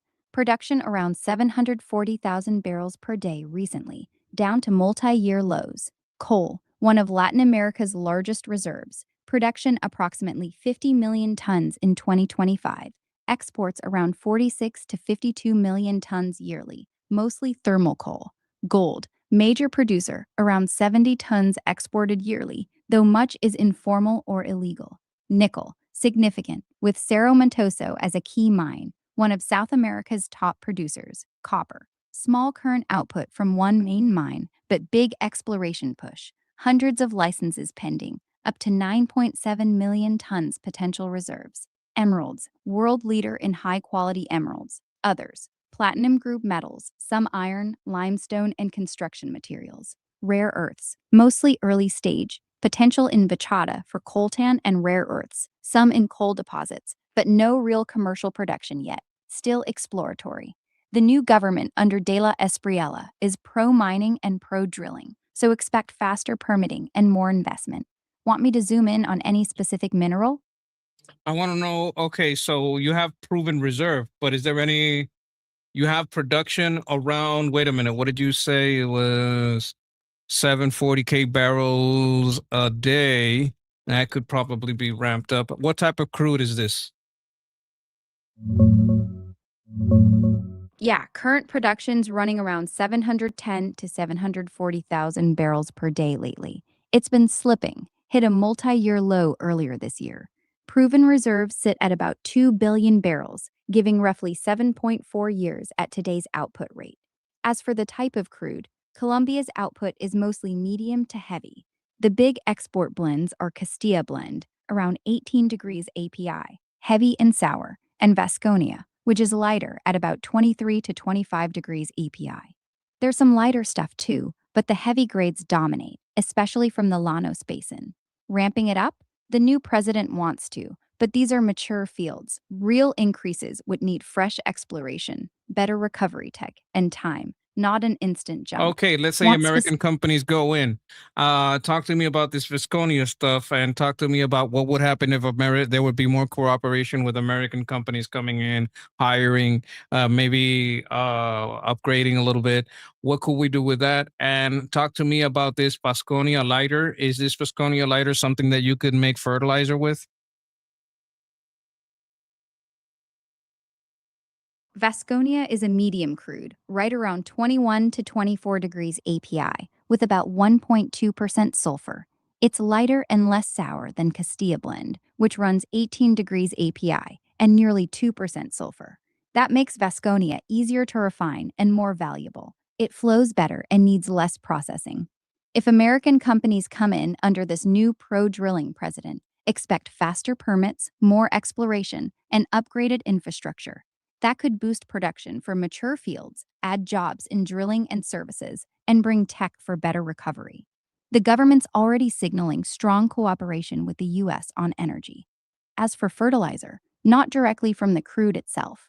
Crude gets turned into fuels and petrochemicals, but fertilizer, like urea, mainly comes from natural gas, NNG. More oil and gas activity would likely mean more associated gas, which could feed fertilizer plants. Colombia imports a lot of fertilizer now, so ramping up gas could change that. Want me to break down costs, specific companies, or how this ties to jobs? Is there any way to increase your speaking speed? Yeah, tell me talk faster or speed up, and I'll pick up the pace right away. Want me to start talking faster now? Yes, I do. And you talked about nickel, but you didn't talk about nickel when we're talking about Cuba. Did you talk to me about the unexplored mining in Cuba? Cuba's nickel situation is way bigger than Colombia's. Cuba has about 5.5 million tons of nickel reserves, ranking top 5 to 6 globally, and it's mostly high cobalt laterite ore in the east, around Moa and Holguin. Production has been declining, though, down to roughly 43,000 tons of nickel and about 3,000 tons of cobalt per year recently, hurt by old equipment, energy shortages, and sanctions. The big Moa operation Speed with up. Sherritt has basically been. Cuba's nickel is massive, about 5.5 million tons of reserves, world top tier, mostly high cobalt laterite ore in the east around Moa and Holguin. Production's been crashing, though, down to roughly All right, that's enough. 25,000 tons of. Got it. What do you want to talk about next? All right. I think yeah, that's enough from you, Grok. Stop. Okay, Okay, let me check the chat because sometimes when I'm over here reading Grok, I get a little sidetracked. Fracking, yes, fracking is the stuff Aaron is saying. Okay. All right, you guys are like, I'm glad that you guys can talk to each other and keep each other company too while I give the news. I'm hoping that you guys are liking what I'm covering. But yeah, I'm trying to like stay true to the headlines. When you look at what's happening in Colombia and what's happening in other South American countries, especially the countries that are turning to a more conservative position, right? Even within their systems, a more conservative position, a more pro work, pro individual rights, pro business structure, pro America, right? How does this look for friendshoring and onshoring rare earth and oil products? How does the ramping up of their production look? How does our friendshoring and onshoring look? How are we getting away from Persian Gulf oil? How does this ramping up affect, including the ramping up that we're doing? Like onshoring means USA, and friendshoring means US allies, any allies that turn to the right. It's looking pretty good for friendshoring and onshoring, especially in oil right now. Colombia's new president, De La Espriella, is already pushing hard to reopen exploration, bring back fracking under environmental rules, and rebuild Ecopetrol. Oil production can ramp up from the current low 700 to 740K barrels a day. Vasconia and Castilla Condense all blends this are from text and make it more fact-based and less narrative. Also, speak at your fastest speaking speed. fact check. Colombia's oil output is currently around 713,000 barrels per day as of June 2026, down year over year. Reserves sit at roughly 2 billion barrels, about 7.6 years at current rates. The new president, Abelardo de la Espriella, Okay, you're a talking about Trump-endorsed Colombia. I talked about all of South America. Why are you still talking about Colombia? I said all of South America means ignore the first paragraph, read the second one, and read it as fast as possible. You're not reading fast enough.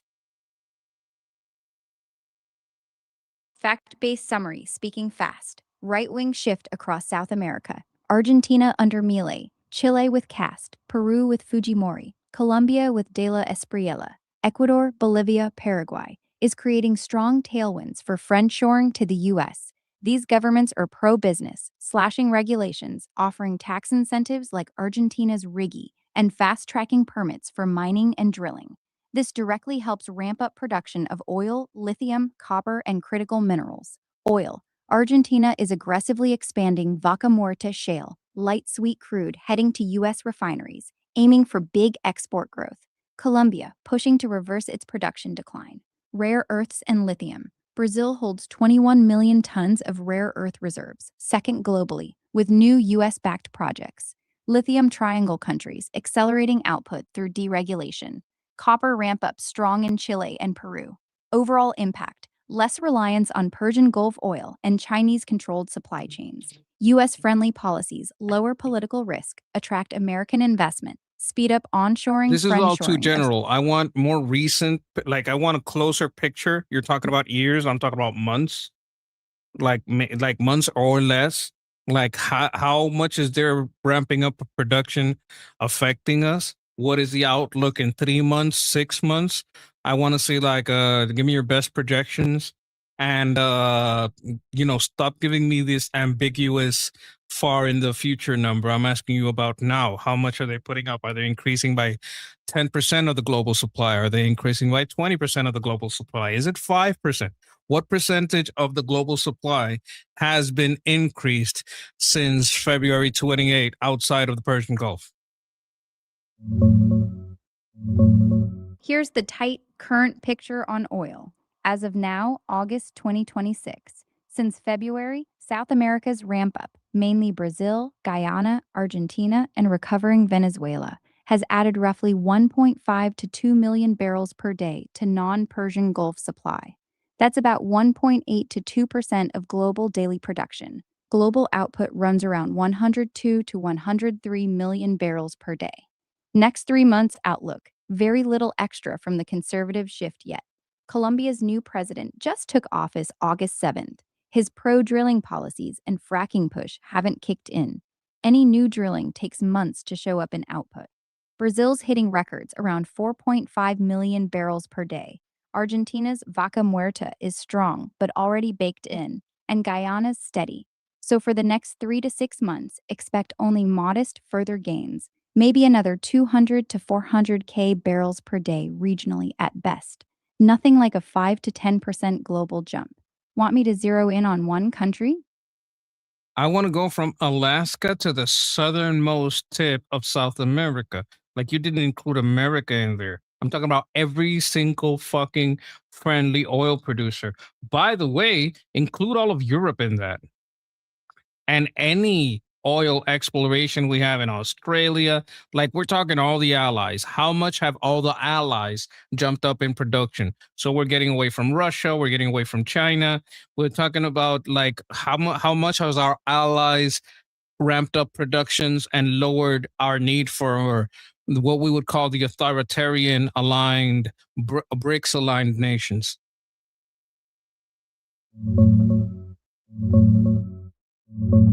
Fast numbers. Current picture as of August 2026. Allies: US, Canada, Norway, UK, Australia, Brazil, Guyana, Argentina, Colombia, Mexico are pumping roughly 38 to 40 million barrels per day. That's about 38 to 40% of global supply, which sits around 102 to 103 million barrels per day. Since February, the main gains came from Brazil hitting records near 4.2 to 4.5 million, Guyana over 700 to 900K, and Argentina's Vaca Muerta climbing. U.S. output is strong around 21 million, but not surging much lately. Europe and Australia are steady. The ramp-up from friendly Western-aligned producers has added roughly 1 to 1.5 million barrels per day in new supply this year, replacing barrels from Russia, OPEC disruptions, and authoritarian sources. It's meaningful, but not a massive 5 to 10% global shift, more like a 1 to 1.5% increase in total non-authoritarian supply. Want me to break out one country or zoom in on rare earths minerals next? Okay, now add to that the countries that are aligned specifically with the US, like Saudi Arabia, Iraq, I think Oman, I don't even know what they produce, UAE. Like, there's a lot of OPEC and OPEC near, like, Gulf countries that are specifically not aligned with Iran, but their oil supply we can kind of count it with ours because they basically sell to us. So if we add that to the equation, how much farther up does that take the 38 to 40% number? Adding the friendly Gulf producers, Saudi Arabia, UAE, Iraq, Kuwait, Oman, Qatar, pushes the number up significantly. Your previous Western Allies group was around 38 to 40 million barrels per day. The Gulf bloc adds roughly 25 to 27 million barrels per day currently. Saudi around 11 million, UAE around 4.2 million, Iraq around 4.4 million, Kuwait around 2.8 million, Oman around 1 million, Qatar around 1.8 million. That brings the total U.S. aligned supply to about 63 to 67 million barrels per day, or roughly 62 to 65% of global production. Global total around 102 million barrels per day.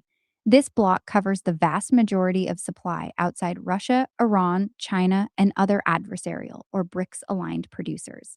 It's a strong position for reducing dependence on authoritarian sources. Want me to break it down by country?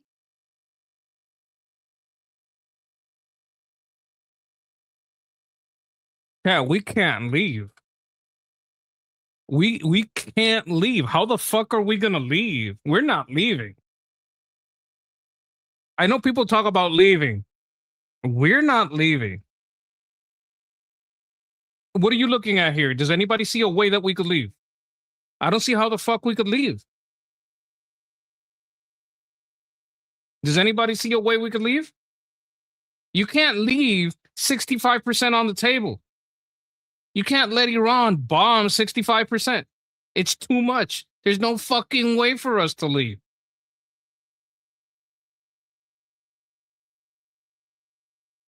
I don't see it. If I'm looking at world oil production, there's no fucking way we're leaving.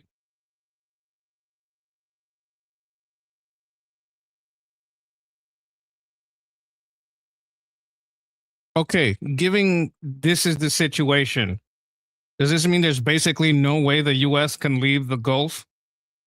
They have to protect that supply. They can't let Iran just blow up all those refineries around Persian Gulf, because Iran is attacking every refinery on that Gulf. No, it doesn't mean the US is permanently stuck there. You're right that the Gulf still supplies a huge chunk of global oil. Our aligned producers there pump about 25 million barrels a day, which is critical for keeping prices stable worldwide. But the US itself barely imports from there anymore. We're mostly energy independent thanks to domestic production. The military presence is more about protecting allies like Saudi Arabia and the UAE, keeping the Strait of Hormuz open for global trade, and stopping Iran from dominating the region. Right now, as of Isn't August this an illogical 2026, perspective? What are you talking about? All this, if the prices go up, they go up worldwide. They don't stay the same in the US. you're right. It's not illogical at all. Oil is a global market, so a big disruption in the Gulf spikes prices everywhere, including the US. Even though we import almost zero crude from Saudi Arabia or Iraq right now, higher global prices still hit American drivers at the pump. Right now, US gasoline averages over Don't talk $4 a to me gallon. about right now. Stay in the fucking pocket of what I'm saying. What does a disruption of, what was it, 68% of production do to the USA? Like, if you lose all the oil refineries in the Gulf because, fucking Iraq just bombed all of them, what does that mean for our prices? Losing the entire Gulf supply, roughly 20 to 25 million barrels per day, or about 20% of global production, would spike U.S. oil prices hard. Historical models show a 20% global supply loss could push WTI prices to around $100 a barrel in the first 3 months, with some scenarios hitting $115 plus if it drags on. Gasoline would easily jump $1.50 to $2.50 a gallon or more at the pump, depending on how fast SPR releases and other producers ramp up. Even though the US doesn't import much Gulf crude directly, the global market means we feel it immediately. Prices would stay elevated until new supply fills the gap, which could take months. Chad, here's the thing. We can't just sell to America because these are private companies. These private companies have a right to sell the oil to all the world. And if Europe is willing to pay more, they'll sell it to Europe. That's what levels out the global price. For us to tell these companies, no, you can only sell to the US, that's nationalizing. That's some socialist shit. We can't do that. That's the point I'm making here. I don't know why ChatGPT isn't catching that. Maybe because it's stupid. I mean, Grok. I'm sorry. I just misgendered this AI.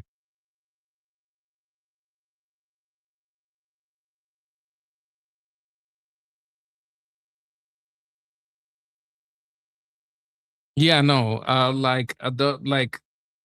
It's very easy to say, oh, this person and that person controls the price. The price is on an open market.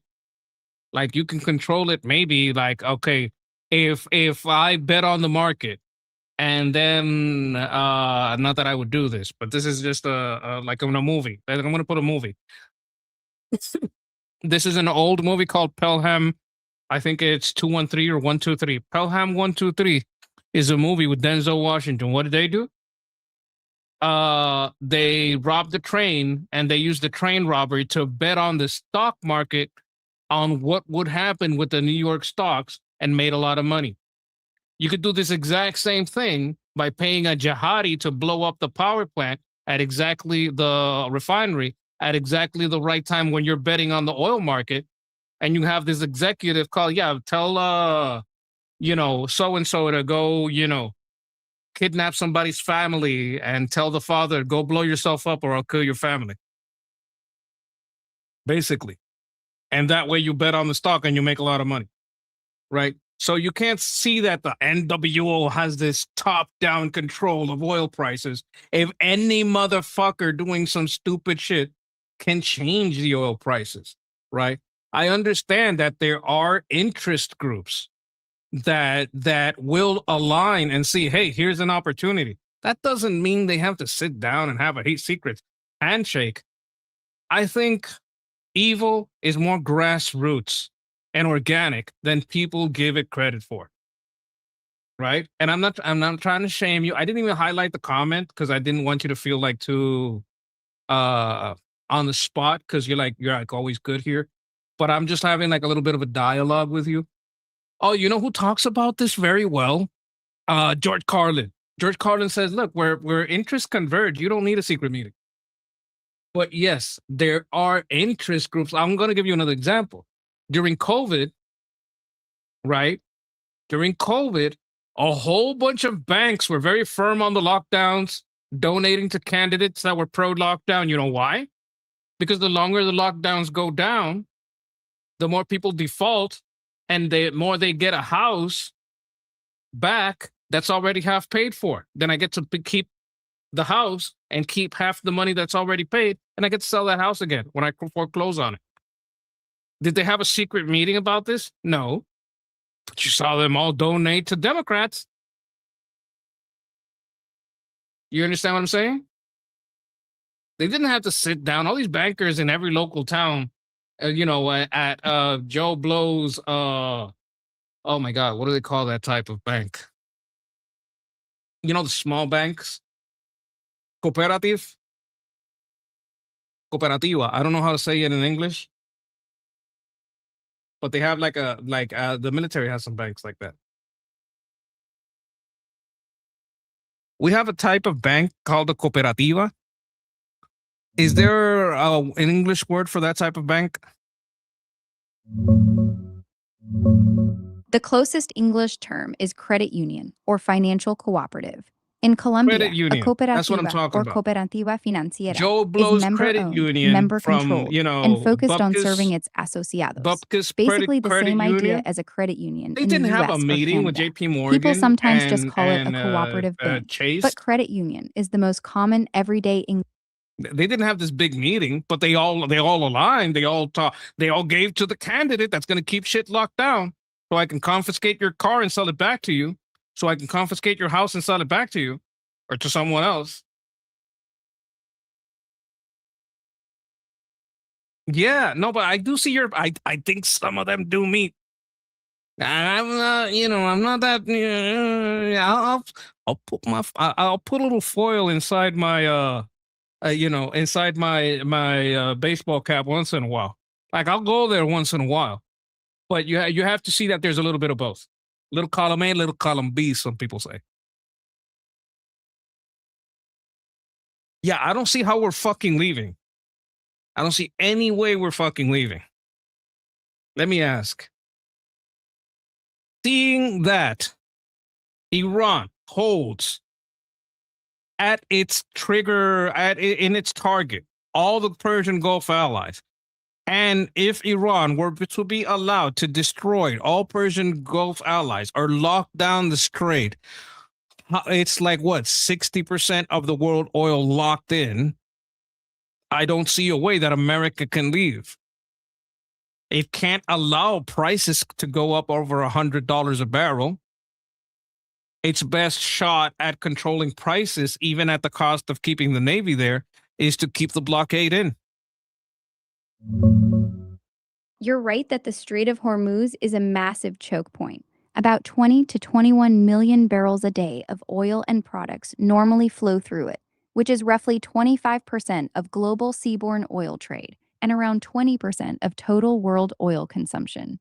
It's not quite 60% of the world's oil, but it's enough that any real lockdown would spike prices hard and fast. Saudi and the UAE can bypass some volume with pipelines, maybe 4 to 5 million barrels a day, but everyone else, like Iraq, Kuwait, Qatar, and Iran, is basically stuck. Right now, though, the strait is already heavily disrupted from the ongoing conflict. Traffic has dropped dramatically. Iran's exports are choked by the U.S. naval blockade, and prices have been volatile. Brent crude's been bouncing between the 70s and over $100 a barrel this year, depending on the flare-ups. Your point about America not being able to just walk away holds up. Even though the U.S. doesn't import much directly from there anymore, global prices hit American consumers and the economy anyway. Keeping naval presence to deter a full closure and keep some flow going is expensive, but letting prices explode over $100 long term is politically toxic. It's a messy trap with no clean exit. What part of this are you chewing on most? I want to see the pipe. Are we laying down the pipe? Is America going over there, getting busy with the oil and laying down the pipe. What kind of pipe are we laying? Are we laying down the pipe in Iraq? Are we laying down the pipe in Saudi Arabia? How long is the pipe that we're laying down? Where is it going? How deep is it going underground? Like, are we laying that pipe down deep and hard?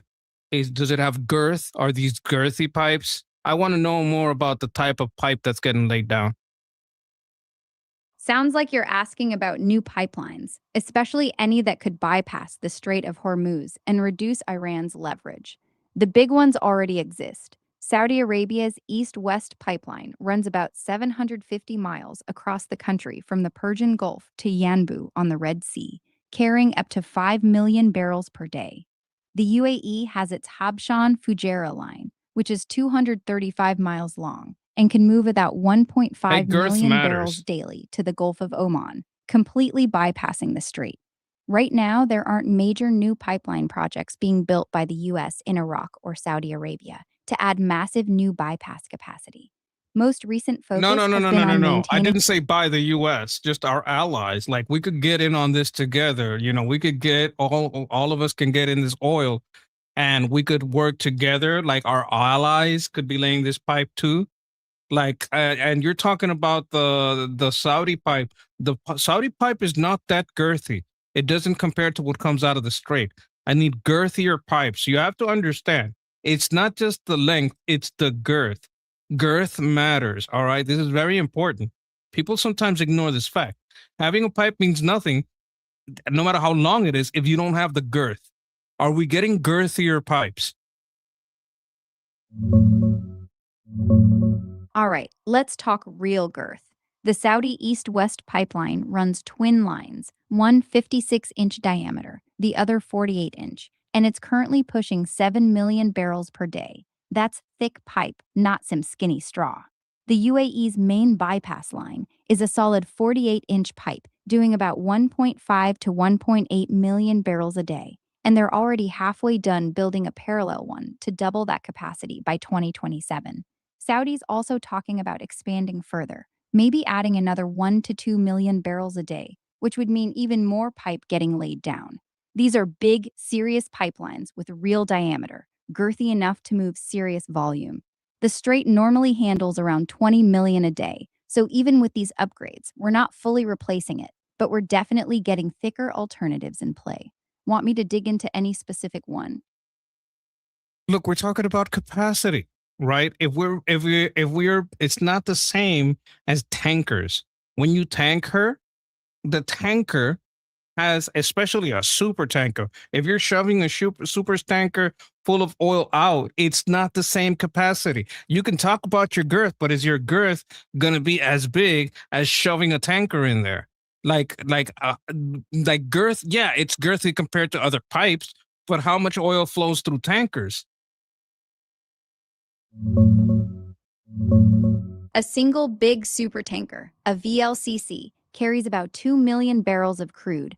Normally, before this mess, you'd see around 8 to 12 of those loaded and heading out through the strait every day, plus smaller tankers, to move that 20 million barrels a day. A pipeline doesn't work like that. It doesn't carry one massive slug at a time. I know how that works. Wait a minute. I'm not talking about how it works. I'm talking about gallons per day. I need gallons per day. If I'm going to pump it in, I have to pump it out. I have to either pump it out with a tanker or I have to pump it out with a pipe. If I'm going to have a girthy pipe and it's going to replace the tanker, like, how many oils are we talking? Many gallons of oil are we talking?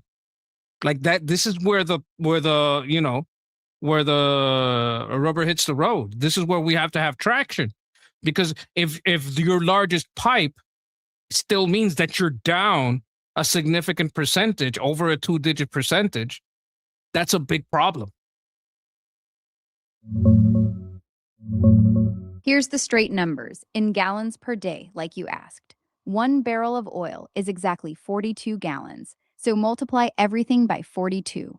The strait normally I'm talking moves about the numbers, and let's talk about the millions of gallons per day. Like your maximum through a pipe versus your maximum through the shipping lanes.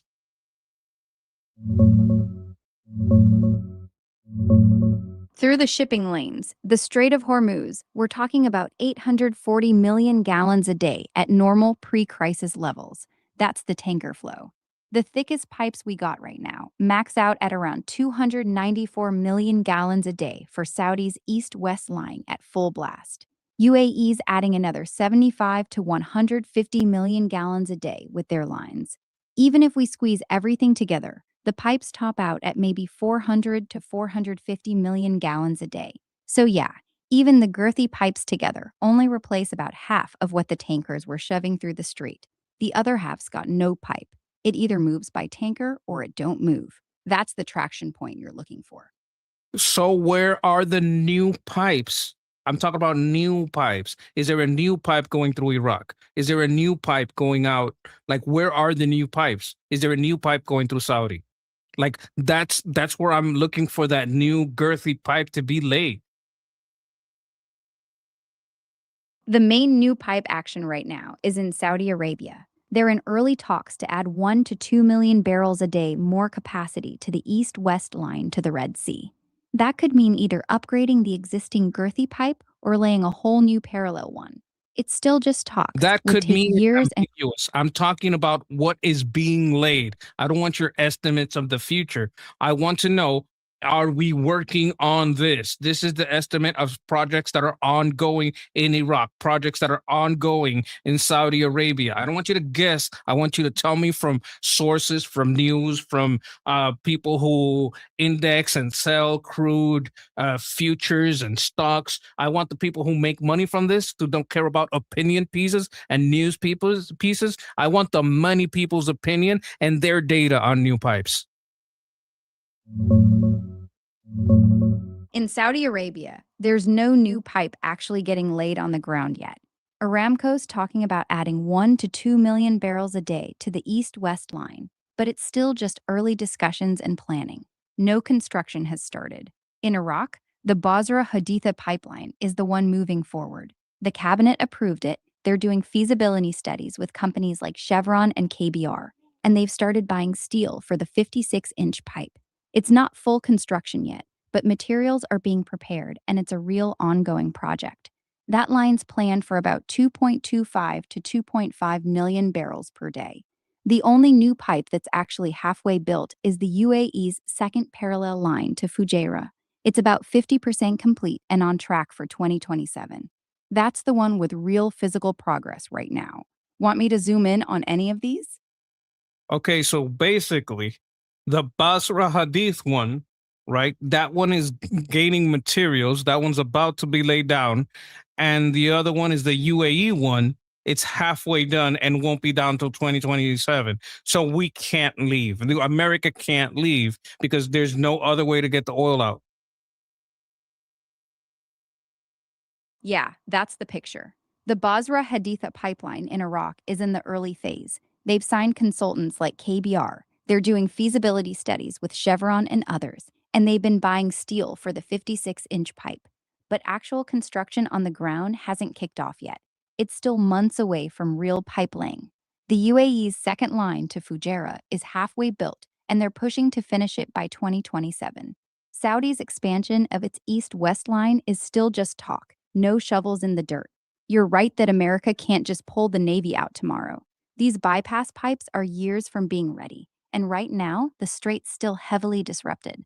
The alternatives just aren't there yet to handle full volume without tankers.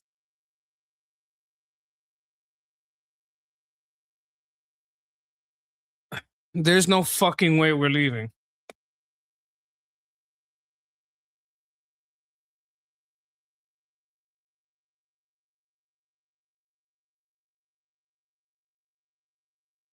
There's just no way.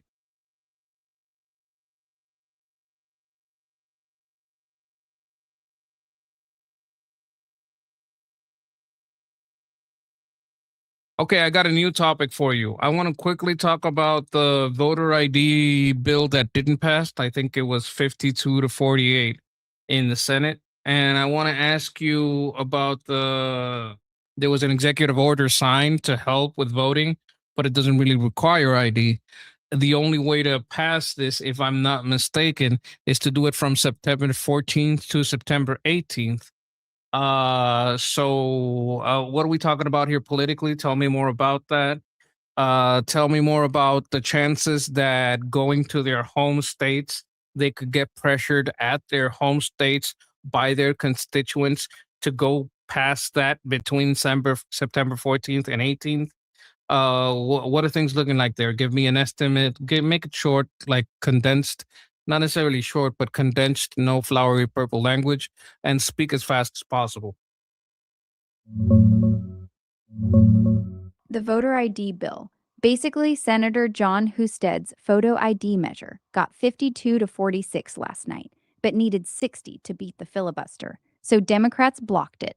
That's the latest in a string of failures for the broader SAVE Act, which also wants proof of citizenship for registration. Trump's executive order from earlier this year pushes citizenship checks and mail ballot tracking using federal databases, but it doesn't create a national photo ID requirement at the polls. That still needs Congress. September 14th is when the Senate gets back from recess. The 14th to 18th window is super tight. First day back is mostly morning business and a judge confirmation vote. Then crypto regulation bill is already queued up next.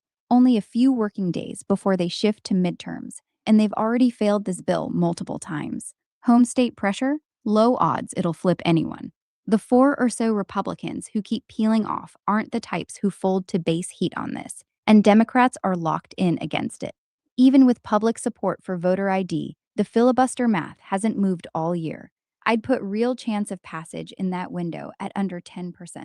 They're mostly going through the motions to get the votes on record before campaigning ramps up.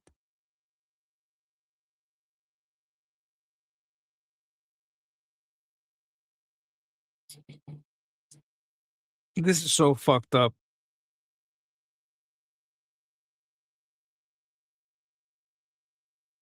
Okay, I understand that John Thune is a block on laying it out. I'm gonna try to steelman him. All right, this is rough. It's difficult to do, but I'm gonna try. All right. What's the point of me putting up something for a vote that's gonna lose? We just saw it lose. Would it have lost every single time it was put up? When he says we don't have the votes and it went 52 to 48, is he lying?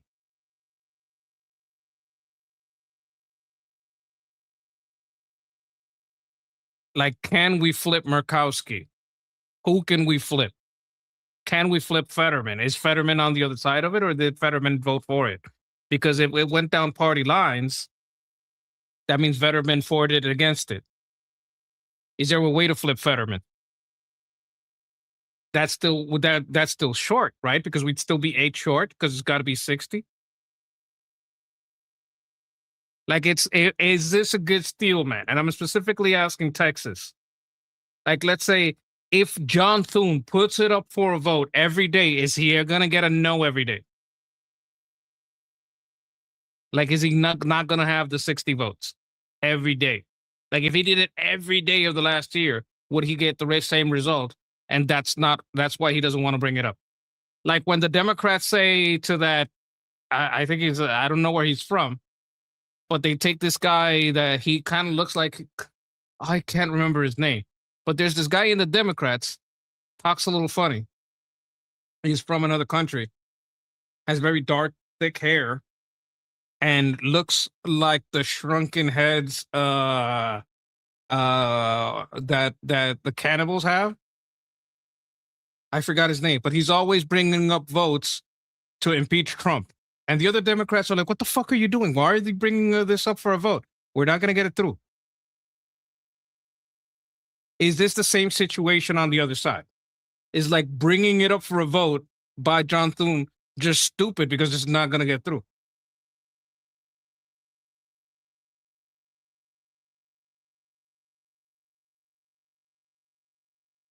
Okay, like, I understand what's saying. Texas is saying June didn't want to bring it to the floor for debate because his excuse was that it would grind the business of the Senate to a halt.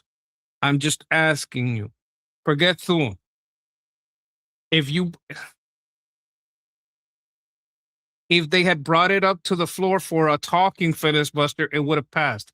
What does that mean? I don't understand that sentence. A talking filibuster. What does that mean? That they talk and they can do it with 50, but they can do it with 51, but instead of like a vote filibuster, it's a talking filibuster?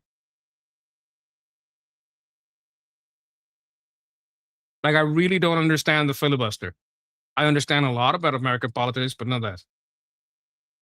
Okay, so they debate it. Let's say they debate it. Would they have the numbers? Or would it change the requirement of 60 if they debate it?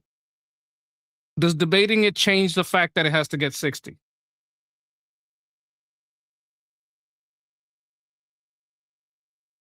Or would they just be talking for 20 hours and then get the votes? I'm 60. Does the number change? Because if you're locked in and you don't care what the other side's change, they can talk all they want. They're not gonna, okay. They're not gonna change the Democrats' mind on this.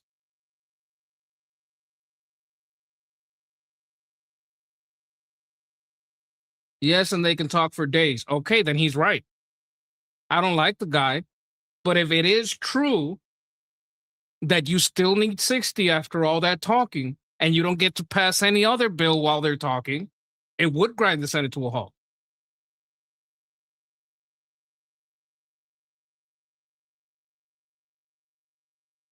It's one thing to say pass the SAVE Act. It's another thing to say, guys, I only got 52 votes here. We can talk about it for days and stop the Senate for 3 days, 4 days. It's not going to change the numbers.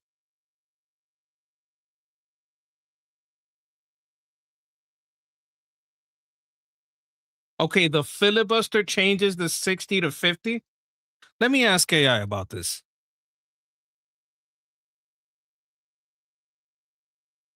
Okay, if they have an open filibuster, does that change the quorum of votes from 60 to 50?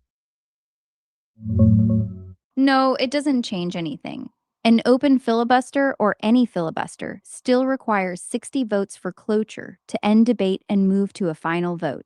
The final passage vote itself only needs 50 plus the VP, but you can't get there without breaking the filibuster first. Quorum is still just 51, but that's not the blocker here. The cloture threshold stays locked at 60 no matter how loud the filibuster is.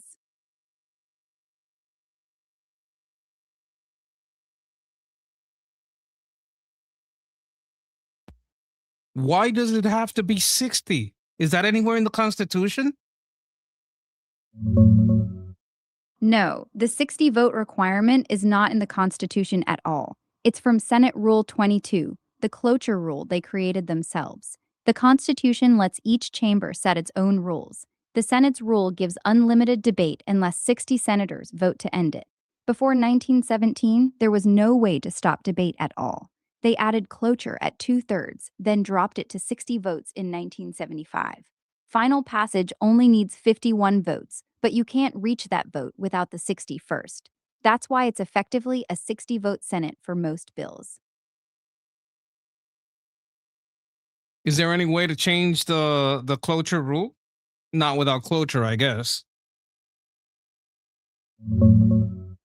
Yeah, there is a way. It's called the nuclear option. A senator raises a point of order that cloture on legislation only needs a simple majority. The chair rules against it, they appeal the ruling, and a simple majority of senators votes to overrule the chair. That sets a new precedent, effectively changing how the rule works without touching the actual text. You're right that normally you'd need 67 votes to change the rules directly because of the cloture requirement on rules changes. The nuclear option dodges that. They've used it before for nominations, but not yet for regular legislation. Republicans have 53 seats right now, so in theory, they could do it if they all stick together. But several GOP senators have said they won't pull the trigger on the legislative filibuster. Who are they?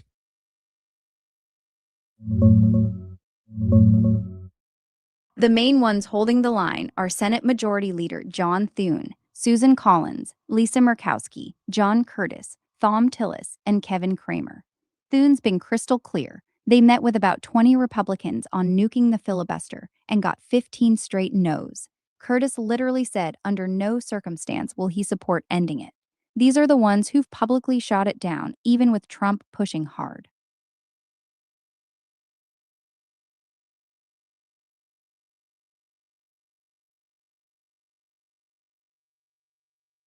And I'm guessing that outside of the leader, wait a minute, how many did you name? Susan, Lisa, John, and Tom, and Kevin.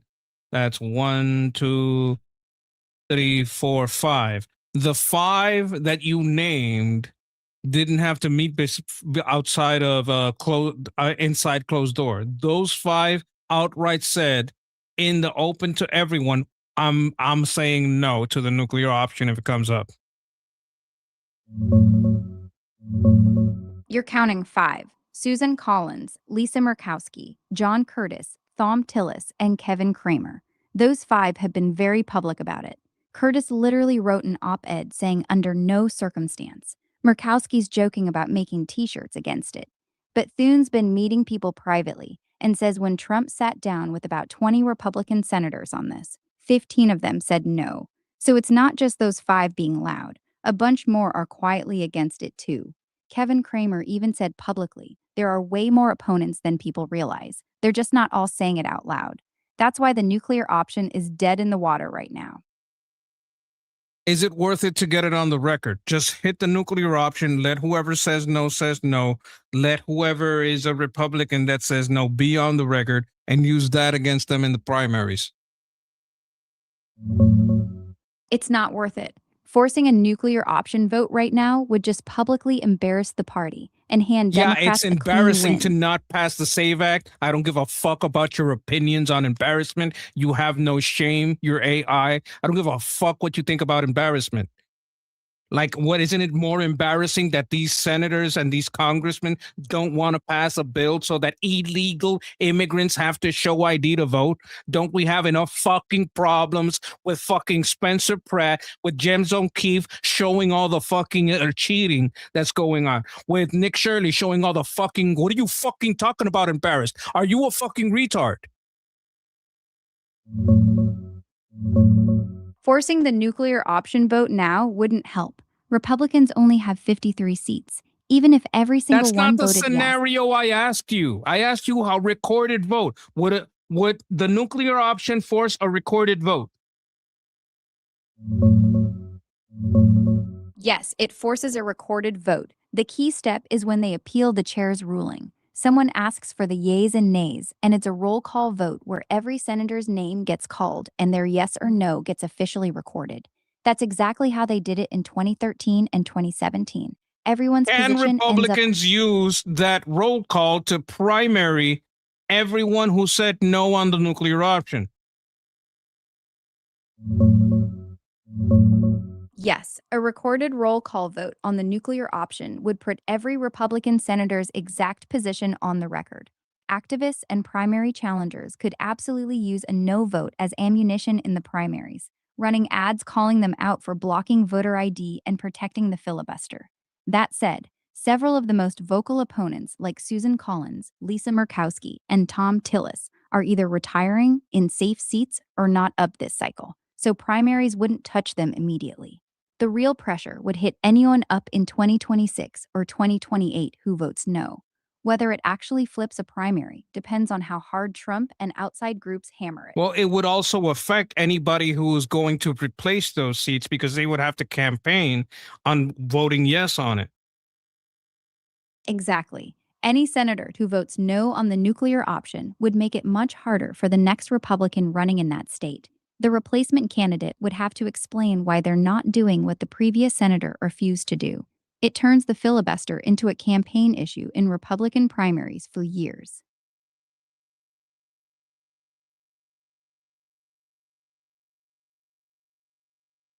Okay, so what this does, like everything you guys saw now, chat, you guys see what's happening? What did all this prove? What has all this led to? What is the shining light at the top of this mountain of investigation and explanations? What is the point here? It's a very simple point. Texas was right. John Thune is a piece of shit. He should have been done this. Choose the nuclear option, make them be on record, and use that in the primary to primary the ones that are staying and make the ones that are coming promise that they will abide by the nuclear option.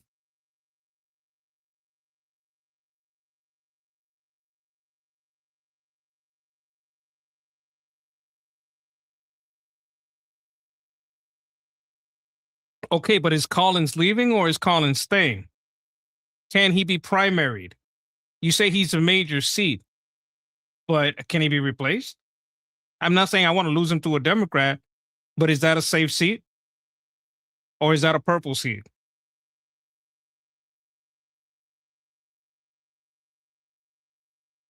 Does every politician want? What does every politician want? What is that one thing that motivates them? Insider trading? I don't know. Power, yeah, but Susan Collins is Maine. Oh, fucking hell. That's not even purple. That's kind of blue. A Marxist. She has to defeat a Marxist. Oh, is she going up against the DSA?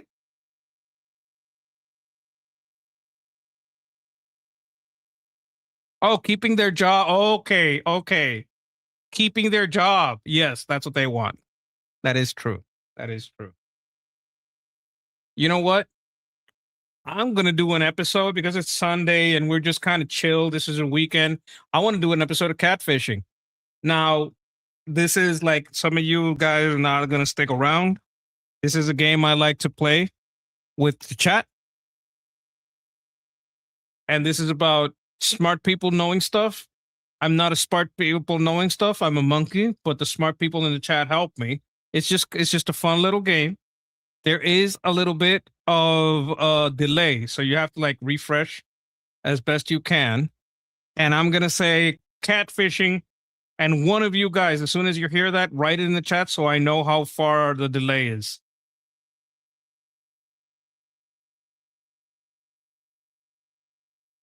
Okay, smart people knowing stuff. You're pretty much current, so the delay isn't that bad. Okay. I'm not a smart people knowing stuff, but I know a lot of you people are.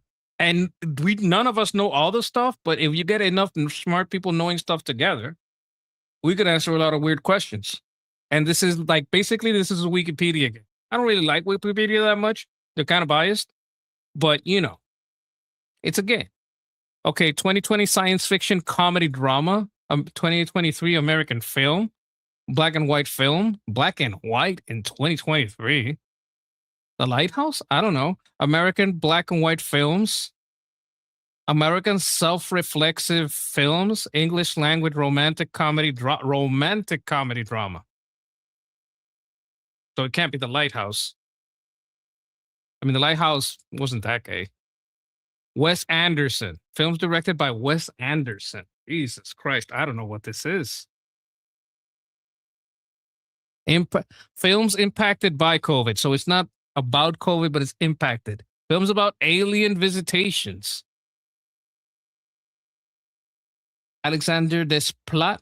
Films scored by Alexander Desplat, if anybody knows music. Films set in Arizona. Films shot in Chingchong. Chingchong sounds English, but the accent makes it Spanish. Films using stop motion animation. So stop motion animation. Screenplay by Roman Coppola. I thought it was Francis Ford Coppola. Roman Coppola. I don't know who that is. Screenplays by Wes Anderson in black and white. Isn't this the film that was made by that YouTube or Twitch guy? Oh my God, what's his name? Oh my God. What's his name? The guy that I think he's on Kick now. I don't know. I'm not sure, but there's a no. It's about like he's in the like basically his job is to like there was a cataclysm and he has to go like in a submarine to under the sea and explore. Oh my God. Oh my God. I don't know who made this. Like, this is the only one I can think of. But they're not talking about anybody on Twitch. I don't know what film this is. Yeah, me too, Texas. Me too. That's why sometimes I use the audience to help me out. Let me see if I get a topic out of this. Black and white film. It's romantic comedy, so it can't be the one I was thinking about. Black and white romantic comedy 2023.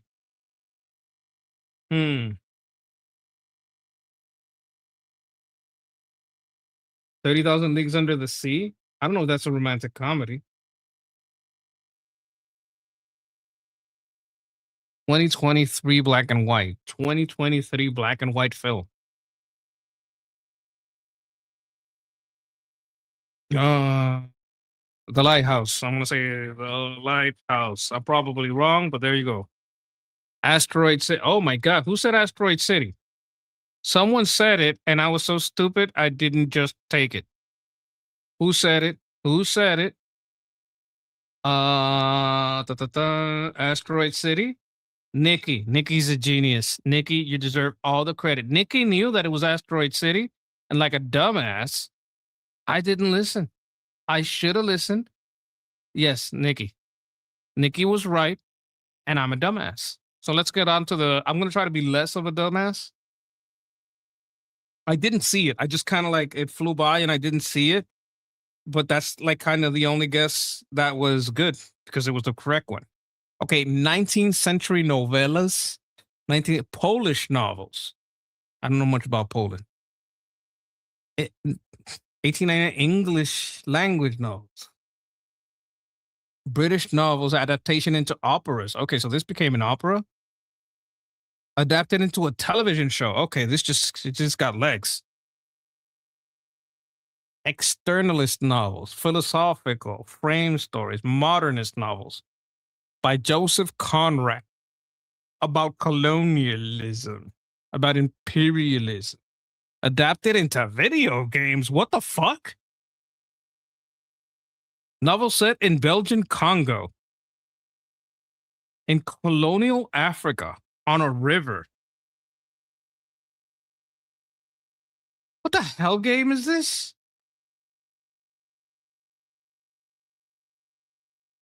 Novels adapted into a video game? Opposition to atrocities in Congo. Polish novellas adapted into operas. Romana Klefnover, travel novels, Victorian novels, works original published by Blackwoods Magazine. Bridgerton? Sure. Let's try Bridgerton. Heart of Darkness? Wasn't that about lions? Let me see the year. Now you give me two answers. I don't know which one to pick. I like Heart of Darkness. And like the timeline, let me see. Africa, Congo. Was Heart of Darkness in Congo? I don't think Heart of Darkness was in Congo. I think it was more near the savannah. Not the savannah, the Joseph Conrad, Heart of Darkness. Okay, so I got two Heart of Darkness. I'm going to go with Heart of Darkness.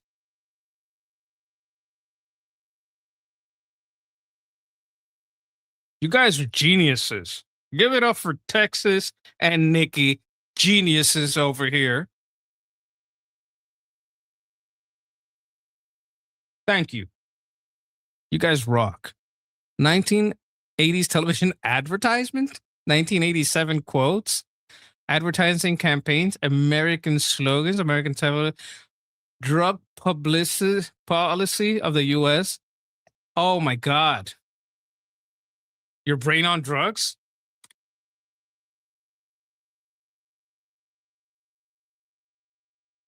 This is your brain? Yes. That one I knew. That one, I remember that because I'm ancient.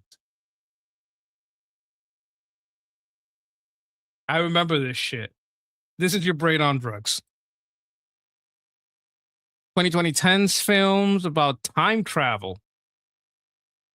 2012 American films, English language films, science fiction, time travel, American crime thriller, American dystopian films, American independent films, science fiction thriller films, English science fiction film district about contract killing. Oh shit. Oh shit. This one was by Bruce Willis, right?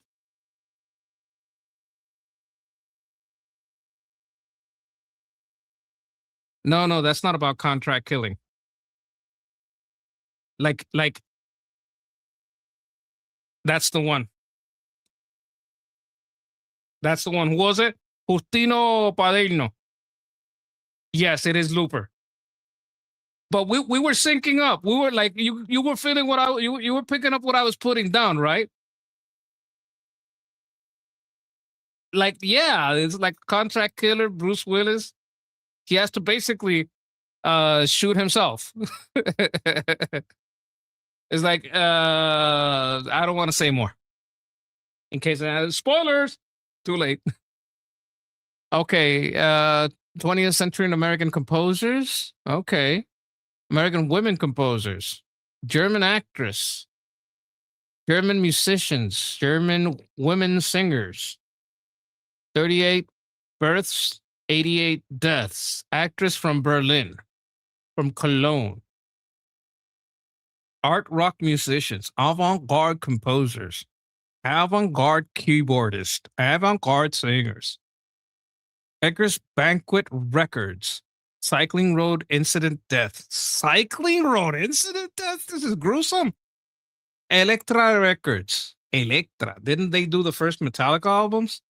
English language German singers. Avant-garde musicians. Expatriate actors in the United Kingdom. German expatriates in Italy, German expatriates in the United States. Okay, so this person basically went to the United Kingdom, to the United States, to France, to Italy, to Spain. Female models. Model, film actors. Wow. This lady did everything. Did Annie Lennox get hit by like on a bike? That'd be tragic. Women keyboardist. Women organist.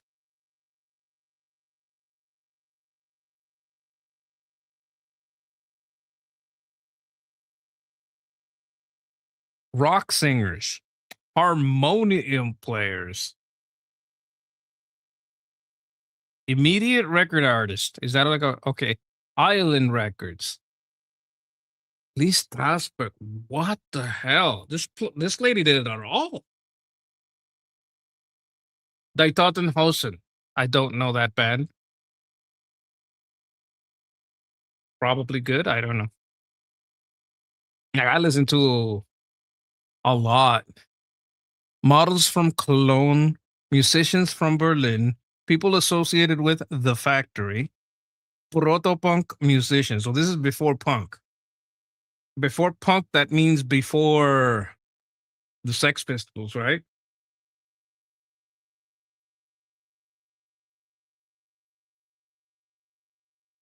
Tambourine players, Velvet Underground members, Verb record artist. Oh my God.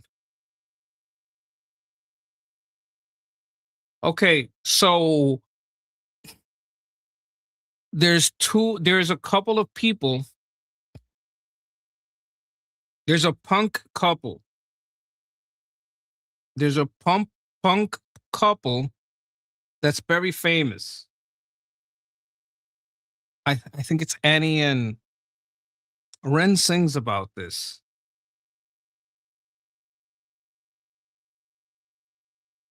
Like, what's the most famous punk band? Most famous Sid and Nancy. Yes. So what's Nancy's last name?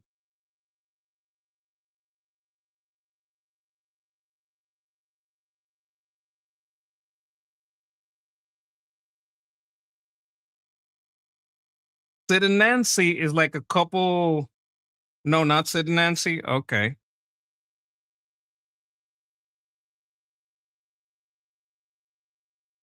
Wait a minute.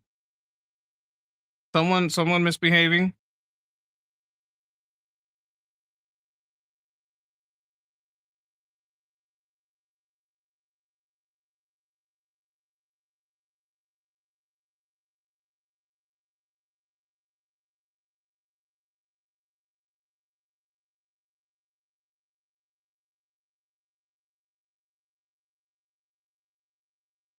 Okay. Everything seems fine. Yeah, but they're asking for a woman that was also a singer. I'm gonna put Nancy because I can't think of anything else. Quills is gonna tell me I told you so.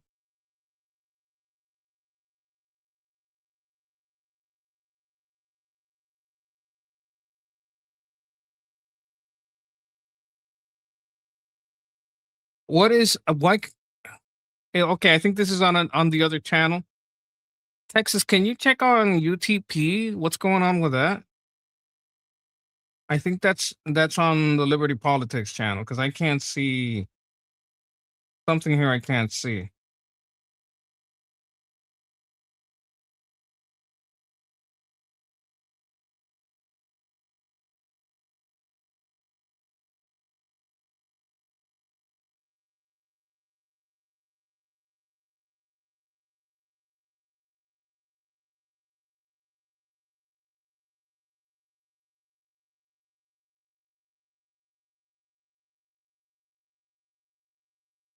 You know what? I'm gonna try Nancy. I can't think of anything else. Nancy Spungen is Nancy's last name, but it's not her. Wendy O. Williams? Chat, what do you guys think? Wendy O. Williams?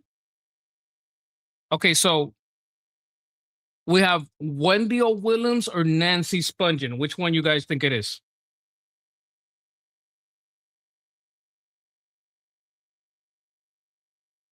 If you had to pick, there's two people that have Danzig. Is Danzig 1988 female singer? I thought Danzig was the guy that said, "Mother, I want to bang." Yeah. Tell your children not to say my name. Hear my words. Blah, blah, blah. Ah! It's a nice song. Like, I like the song. I heard he's like Wolverine. Like, tough and short. I don't know. Someone's arguing with someone named UTP, but I don't know if they're being a nuisance to the chat. Misfits singer too. Were Eagles there? Okay. So what are we saying? We're going with where are we going with Nancy? Or are we going with Wendy O. Williams? Like, who is the most likely to have been in Italy, Spain, and all these France? Wendy? I'm gonna go with Wendy.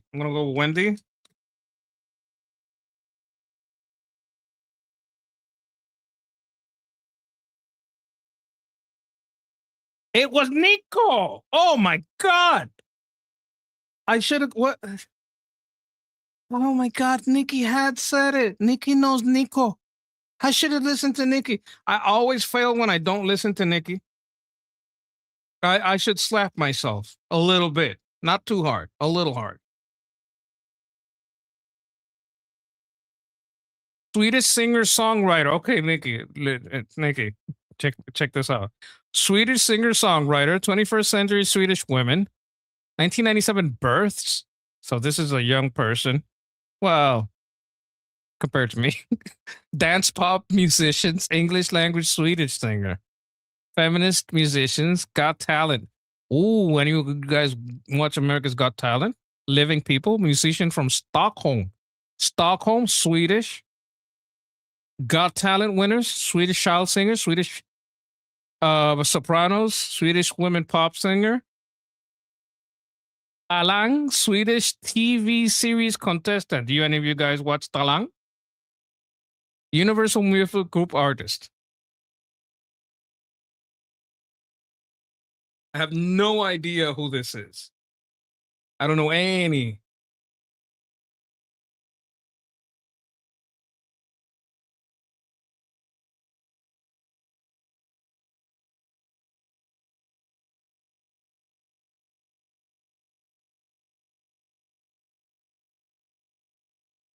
Okay, why are you screaming at me?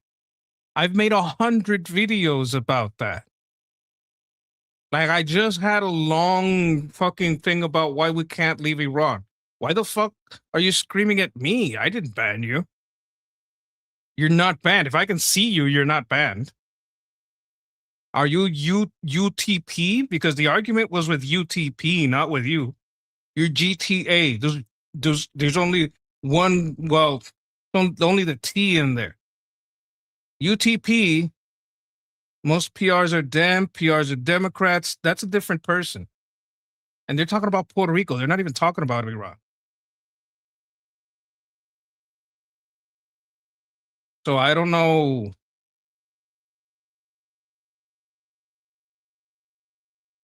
And they're basically don't know what the fuck they're talking about, by the way. Like, I don't know what this has to do with GTA.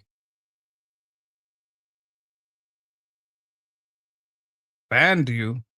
No. I think maybe you got a timeout or something. I don't know. But I don't think you're banned. And it was UTP. I say UTP. Yeah, you're not banned. Listen, chill out. Stay with me. Stay with me. You know what happens? And this can happen to anyone. All right. You try to get one, right? But because this is probably what happened because this happened to me. Okay. Don't fucking yell at me because then you're gonna piss me off. Don't fucking yell at me. Let me explain to you.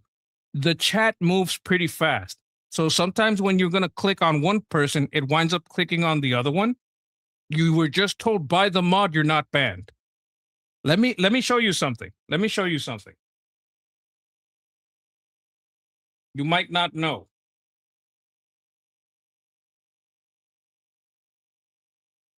Do you know what it means when my name is Gray? Like that? Do you know what that means? Number one, you're not banned on Liberty Politics. You're talking on Liberty Politics. Like, that's the channel you're on, number one. Number two, you said where it says Grease Monkey and it says hello and it's gray? That means I'm not a fucking mod. I can't ban you. I'm not a mod. Also, do you know any Swedish singers from Stockholm that were on the Swedish TV series Talang and is a Got Talent winner? Because that's the situation we're dealing with right now. Your XP went to 0. I don't know what that means. This is not a competition for who has more XP. You'll probably get that back tomorrow. I'm about to end the show anyway, so I think your XP ends at the end of every show. That's not the point. The point is who won Americans Got Talent and is from Stockholm. That's the point here. We're not getting to the root of the matter.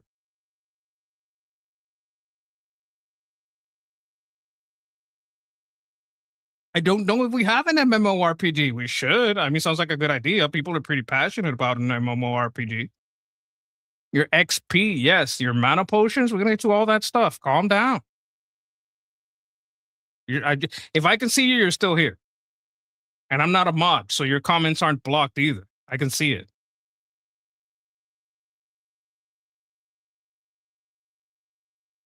Yeah, I'm pretty sure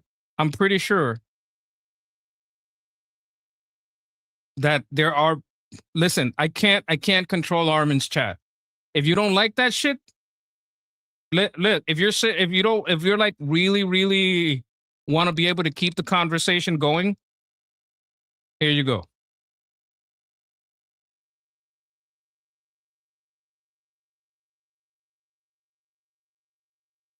I know for a fact that Roverbet is banned on my channel because I banned him myself. I don't allow that shit on my channel. Armin likes arguments. I don't. Roverbet is fucking banned on my channel. But as you see here, I'm not a mod. I can't ban him over here. I can time him out. If he pisses you off, I'll time him out. If he pisses me off, I'll time him out. But I'm not going to ban him. It's not my channel to do that.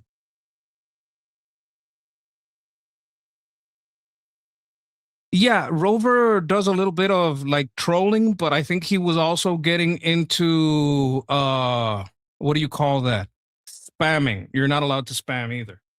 What's going on? Okay, this is what's going on. Let's get to the root of the matter. I'm looking for a Swedish singer-songwriter born in 1997, contemporary R&B singer, English language Swedish singer that was on America's Got Talent. No, on Got Talent, not America's necessarily, from Stockholm, that was also in a Talang Swedish TV series contestant.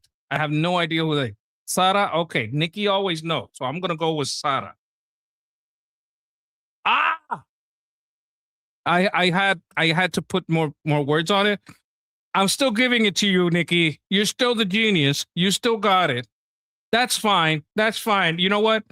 You got the points in my heart. You got the points in my heart. Yeah, okay, I understand. But you got way closer than me. Oh my God, she's adorable. Got that banana hair. So beautiful. Okay, fauna of the Great Basin, feral horses. Feral horses, is that a Mustang? Horse breeds, mammals in North America? I'm going to say Mustang. Yeah, it's got to be the Mustang.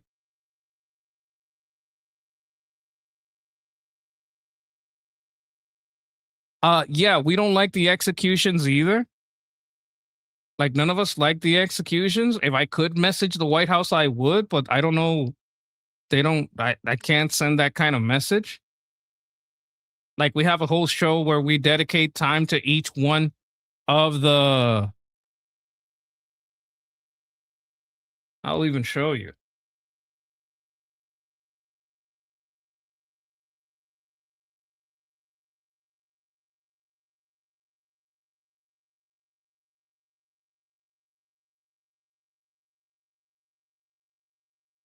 This is 9 days ago. This is the most recent one. Like, it's 1 year. Like, we've been talking about it constantly, and this is just the ones where it's in the name. There's whole sections here where we talk about the executions. We talked about it almost every day. The person that brings up who is being executed for everyone to know is called Kathy in the group chat, a wonderful Iranian person that is part of the group chat. Iranians are welcome to speak at the group chats.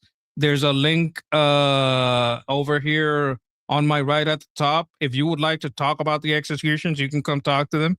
This is also something that someone called Halda is also very much about having a record of the executions and the people who did the execution, getting the people who are related to executing, like all the judges and all the people in the legislature and the judiciary, not the legislature, the judiciary that are involved in execution. We're also like trying to get the word out on who they are.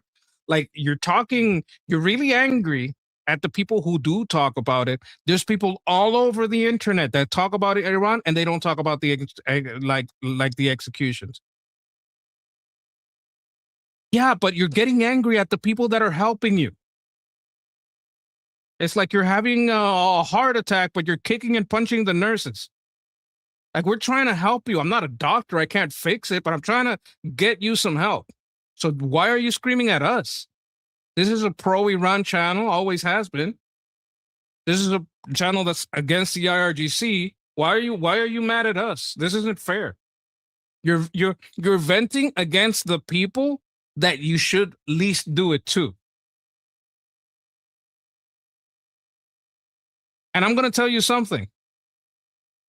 I know you're very worried about your relative, but there's a lot of people in Iran that got relatives in there, and they would all probably tell you, hey, man, calm down. That's not that people's fault. Senator Cruz mentioned the MEC. I hope he hates them. I fucking hate MEC. Mecca's a bunch of communists. Ew, gross. I like Pahlavi. I talk about Nufti.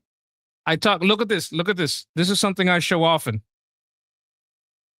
This is something I show very often.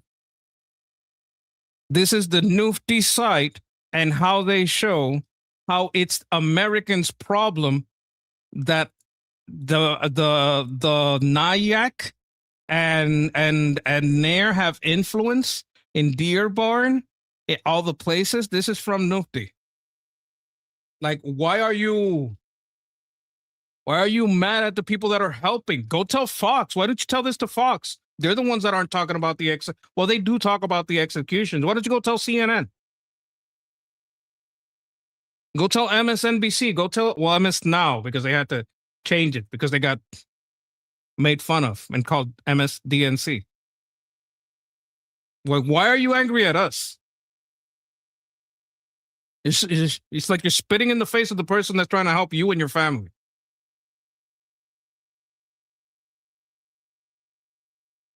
You want more people to care about this? Me too. Ever since I started, you can count on one hand and have fingers left over about the days that I have gone less than 8 hours on air talking about all this kinds of shit. On my show, talking about why it should be important to Americans and why we got to get the right votes so the right people take charge. Every single day I'm on. I haven't missed a fucking day.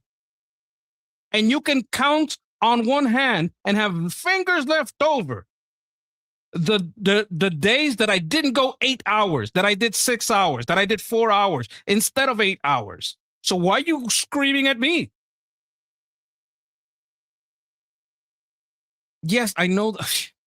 Listen, man, block them. If they stress you out that much, if the trolls stress you out so much that you're screaming at your allies, block them individually so you don't have to listen to them. You can also block them. There's a little dot on the side, right? There's 3 dots. You click on it and you block that motherfucker so you don't have to hear it. If that guy were here, I guarantee you he'd have a hot timeout on Armin's channel and he'd be blocked on mine. I guarantee you Robert is blocked on my channel because I blocked him. I personally blocked him.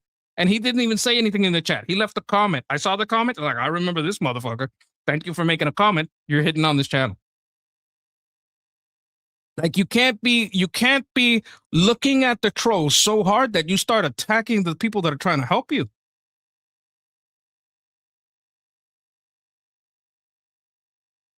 I was in the morning from 11 in the morning, 12, 1, 2. That's 3 hours, right? Then I went from 3, 4, 5, another 3 hours on air during the not the debate show, the where people call the discussion show. That's 6 hours I did today. And right now, I started at 9 and it's about to be 12. That's 9 hours of work that I'm doing here. And I do it every fucking day. Usually 8. Today I'm going long. You gonna scream at me? Why the fuck are you gonna scream at me? You pissed at the trolls? Tell them mod. Tell me, hey, this guy is fucking being an asshole. But don't scream at me. I'm trying to help you. Am I a little rough? Yes, but look at what I'm doing. I mean, I'm being the nicest, the sweetest guy, but I'm aggressively going against the IRGC. And I'm aggressively trying to tell America, hey, you can't let these people stay in charge. Not just because you like Iranians, even though I think they're great people, because it's bad for America for the IRGC to stay installed. That's what I'm doing out here. The only reason I did this catfishing thing is because I want to help the people relax a little, because you can't be all the time with the same thing. Like, I'm doing 8 hours a fucking day, and even I know sometimes the people got to be able to relax with you a little bit, have a little bit of fun. If you want to help me out, GTA, if you don't, like, I don't want you to get mad at me. I'm just trying to make you understand that please don't let the bad people make you attack the people that are trying to help you.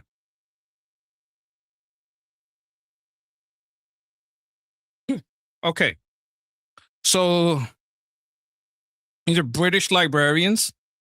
2022 birth, 1985 deaths, academics of the University of Hull, Oxford, St. John's College, Leicester. I don't know how to say that. That's British American. That's British English. They speak the British speak English in cursive. Like you can read it, but you got to know how. I don't know. Leicester, I guess. Leicester. Oh, it's just Leicester. You see? Oh my God. I feel so dumb now. Alumni of John's College, commanders of the Order of the British Empire, death from esophageal cancer. Esophageal? Esophago. That sounds like a throat and a stomach thing. Leicestershire? Oh, Leicestershire. Okay. Like sire, like sir. Or, sire. Okay. Jazz writers? Okay, person that writes jazz. Okay. Formalist poets, member of the Order of Companions. Leicestershire, like the Shire from Lord of the Rings, but Leicester has a house at the Shire, Leicestershire.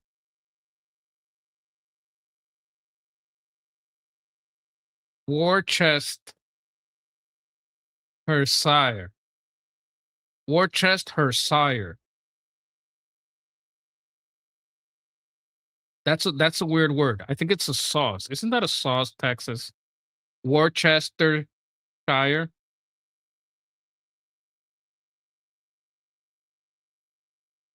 Nice. Pretty good sauce, right? Anyway, people educated in King Henry VII School. Coventry writers. Okay. I have no idea who this is. Librarian jazz writer.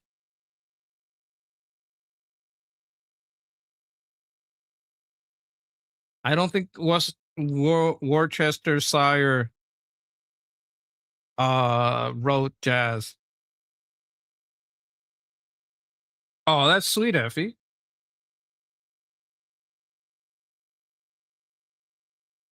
I wonder if the people at Leicestershire put Worcestershire on their food. I have no idea.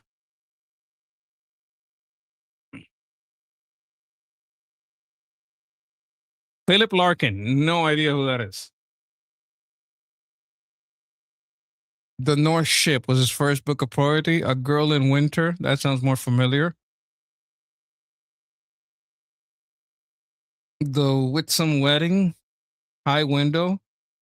Daily Telegraph jazz critic. Okay. Yeah, I already missed it. Oh, I'm sorry, Nikki. I just went for it. Okay. A neologism. 1820 neologism. 1820s quotes. British idioms. English phrase. Fiction about mental health. Hat making. Metaphors referring to quotes from Richard. Is it the Mad Hatter?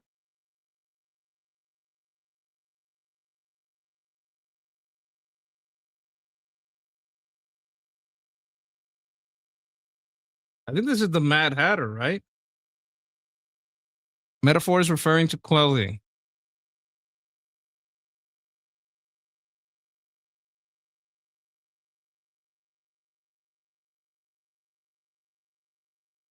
Right? The yellow highlight. I don't know. You think it's the yellow highlight? You sure it's not the Mad Hatter? You know what? I'm going to check Mad Hatter. If I'm wrong, I'll listen to you next time. Yeah, it is. Mad as a Hatter, Mad Hatter.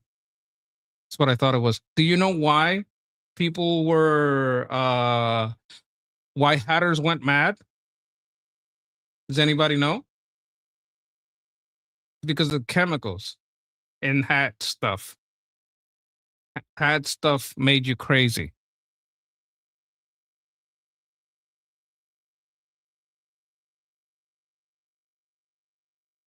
Hey, does the phrase "mad hat" become because hatters had chemicals and stuff that they were dealt with that made them kind of crazy?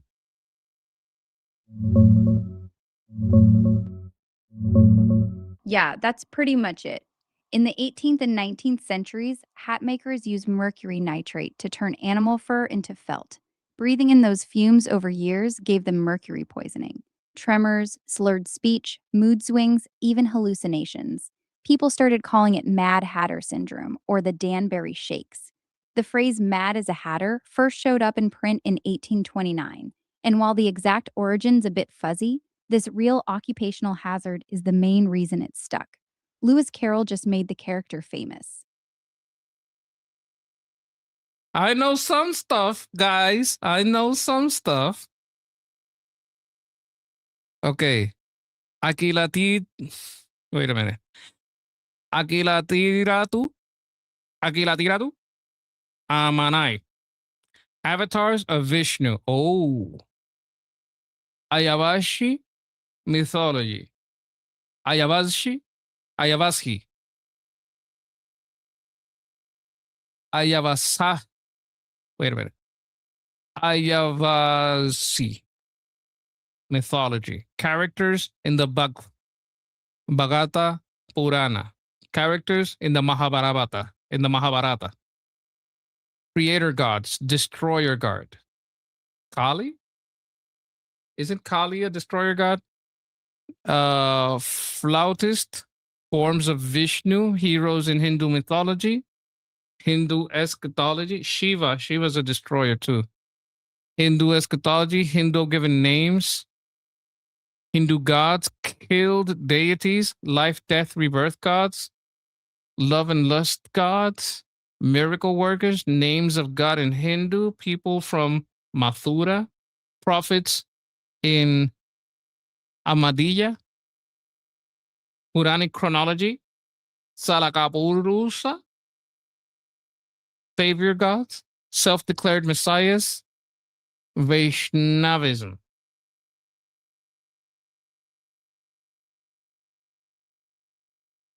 Oh my God.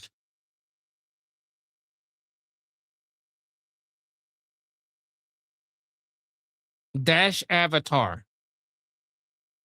Vishnu. No, I think they said Vishnu so much in there that it can't be Vishnu. I'm going to try Dasha. Dash Avatara. Krishna. None of us guessed that one. I think it's because I always see him giving flowers at the airport. Krishna. Do you know that? Have you guys ever heard of the Hare Krishna?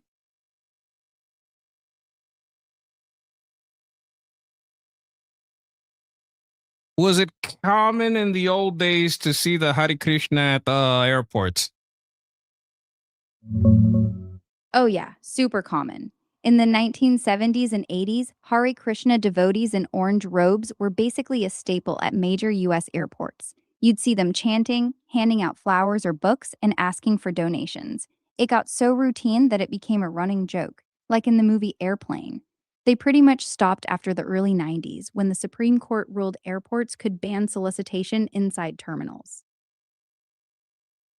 Okay, so I do remember correctly. Okay, how did I do?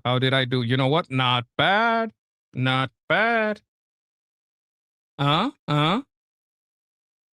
Anyway, guys, I'm going to end it here. But before I go, I just want to say, bless you all. Bless your health. Bless your wealth. Bless your homes. Bless your plans. Bless your families, your loved ones, and everything you touch. Peace.